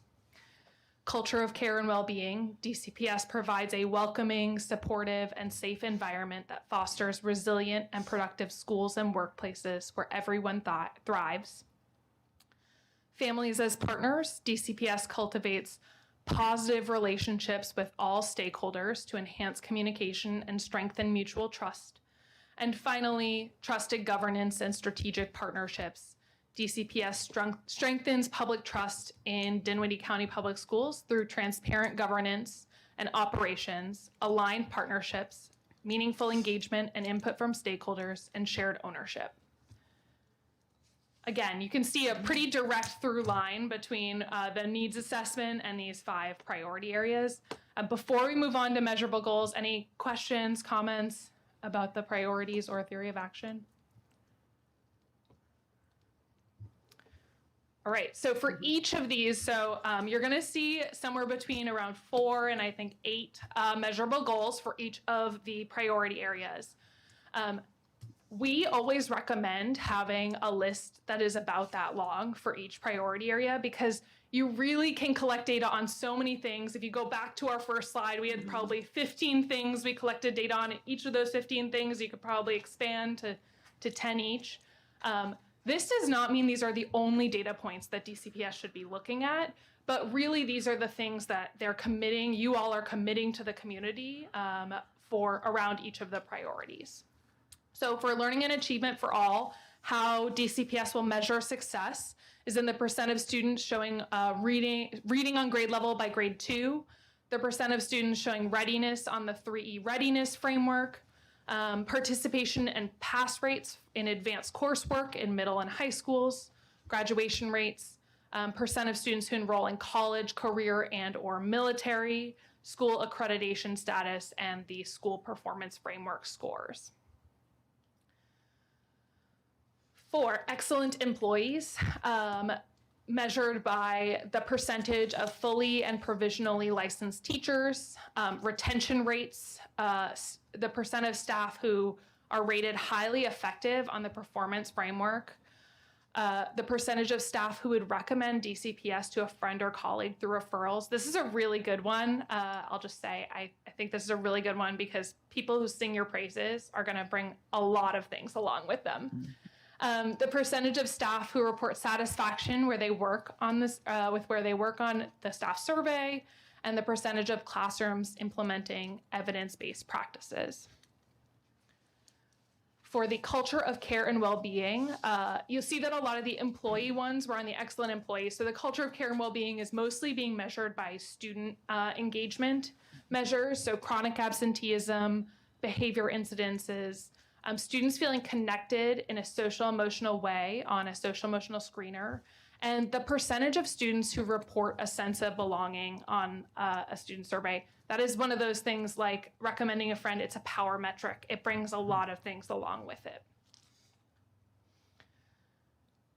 Families as partners. This is how DCPS will measure success, is the number of stakeholders who provide feedback on their experience, or provide positive feedback on their experience with DCPS on feedback surveys, the number of families and community members who attend DCPS events, the percentage of stakeholders who report communication as clear and transparent on the needs assessment, the percentage of families who report trust and confidence in DCPS, and the percentage of newcomer, EL, military connected, and families of students with a disability who report DCPS as welcoming and creating a sense of belonging.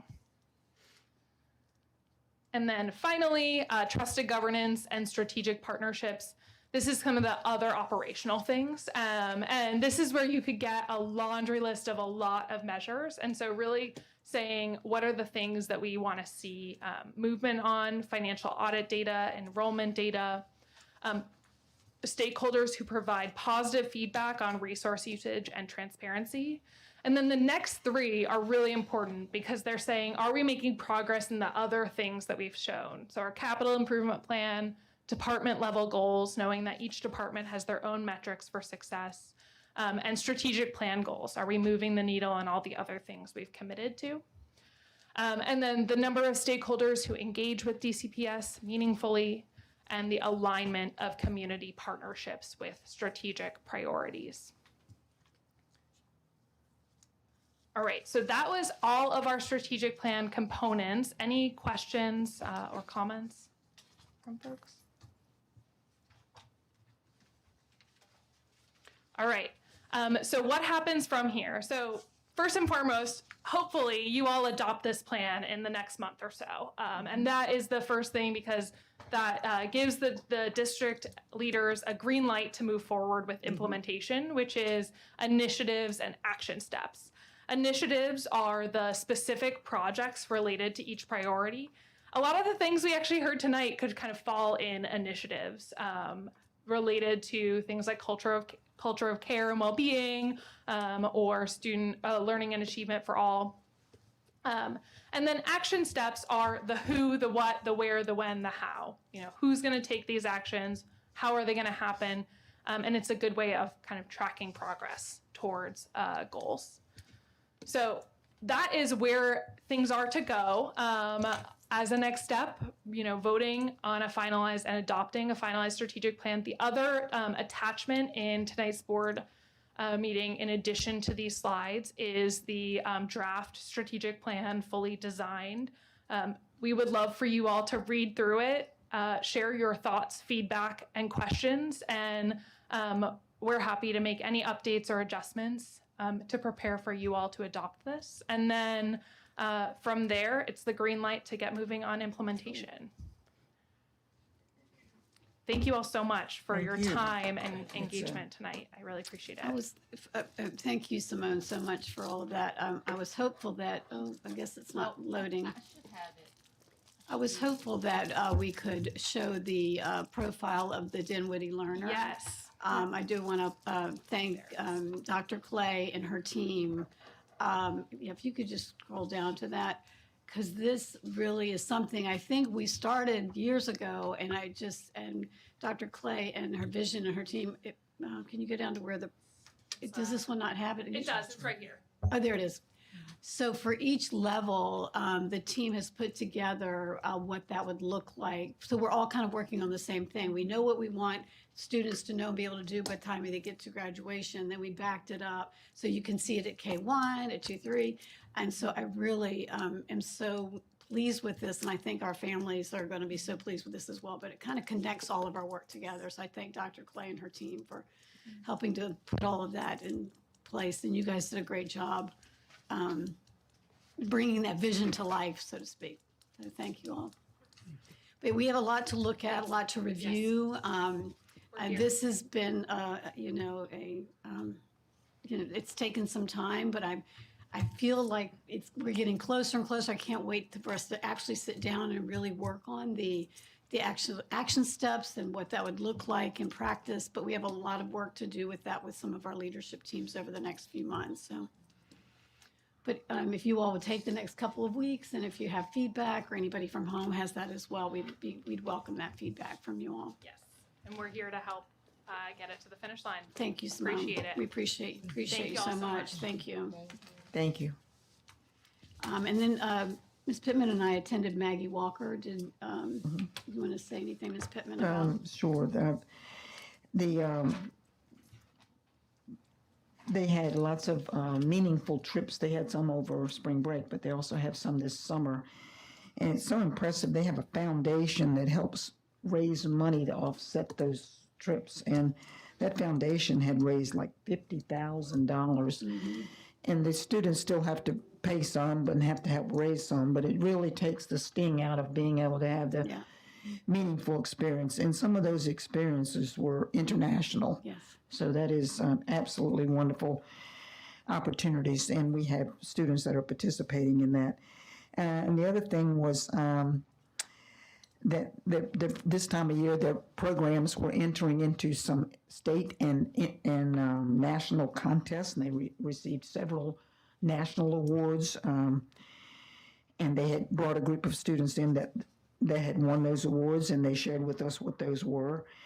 And they just provide such a quality and unique experience at Maggie Walker, and I'm so glad that we have that opportunity to have students who want that type of experience for, especially international business, international travel, international political views. It's that is their focus there. And you may have observed something different. Good. How many students do we have there now? We only have 5. We have 5, and next year we'll have 6 or 7 that'll go there. Yeah. We haven't had a graduate yet. We are having graduates this year, so there'll be new students that'll go. Yeah. Yes, ma'am. And the Rwanti, we are still looking to hire for the engineering program, and we are our students are preparing this time of year for both certification tests and some of the competitions that we enter in the various programs that we offer. our guidance programs right now at the high school are signing kids up for the programs that we're wanting, and we're probably going to be in the process of trying, we have more kids asking than we have slots, and so we have a difficult process of looking at which students will be successful in certain areas, and it's a tough task. We want students that need something different maybe to be there, but we also really have to consider that the student needs to be able, willing, attend school, stick with it for the 2 years if it's a 2-year program, so that we don't have gaps in those programs. And wherever possible, we do link our programs at Rwanti to the community college at Bright Point, and for certification purposes. And Rwanti offers a wonderful experience of a variety of certifications for our students, and the engineering program is going to be great. I just hope we attract the students that have that long-term vision, that they want to be in that field. Anything you would like to ask? Add? And also, Pastor Walker is now the board chair. Yes, he is. Board chair at Rwanti. Yes, he is. He's the board chair. Yeah, 2 Yeah. chairs. Yeah. Yeah, that's right. Do we have any citizens signed up for comment? No one has signed up to speak tonight. Thank you. All right. Do we have any board comments before we close? Anybody want to say anything? We're pooped. It's late. It's been a long meeting, hasn't it? It's been a long meeting. I am grateful for the people in this room. Yeah, I am too. We're blessed to have so many good people in our school system. So thank you all. Mr. Tucker looks like he's ready to. His day starts. You got to do it all again tomorrow, Mr. Tucker. What time do you get up in the morning, Mr. Tucker? Gets up early. What time do you get up in the morning, Mr. Tucker? 4. Wow. Don't call me. Oh man. Janice. Janice, do you have anything? No. I gotta have some. We had the opportunity this week. Sandy Moore did a great job with the feet meet, and the weather was gorgeous. We all had a great time. I just wanted to acknowledge her leadership. And also in 2 weeks, Danielle Hawkins, Penny Brooks, and Shanair Valentine are going to be presenting to all the superintendents from across the Commonwealth. I understand that both hotels are completely full in Roanoke about all the great things happening at Sunnyside Elementary School, so I'm very excited about that. And then finally, I told Leanne as we were walking in that we were a little bit late because I had to console you all because she was on the retirement list. And so we had a moment of silence, because, Leanne has served this community for 34 years. As an employee, but she also went to school here. So, this is her home, and you talk about deep roots. Leanne is the evidence of that. And I don't think she's going far, and I think but she has lots of plans for her time. But I think we'll see her. I think we'll get to see her and benefit from all of her smarts. But we just appreciate you so much, and we all are very sad, to be losing your leadership at Dinwiddie Elementary School. But we know how to find you. She still got to the end of June. Still got a few months. Yes, we got her till the end of June. But I just wanted to say it publicly, because, And support Leanne, to I've you. been moaning the loudest up here. Because her granddaughter is now coming to Dinwiddie Elementary School. My great-granddaughter is going in granddaughter. kindergarten. So everybody whose grandchild is now coming there are very devastated. Oh, I know. the sign of a great leader. Thank you for all that you've done. I've known you Absolutely. both as a student and as one of my employees at the middle school. Yes. As our principal. So all of those things I've seen you do, you've done a great job. And what were your parents' connection to Dinwiddie Elementary School? There was a Set up their first date, and then she got to be the principal there. That's wonderful. So it's a special school. Yes. So if your parents had their first date at Dinwiddie Elementary School and you want to be a principal, we'd like to talk to you because obviously that works. It is. All right, that's it. Hearing no objections, this meeting is adjourned. Thank you.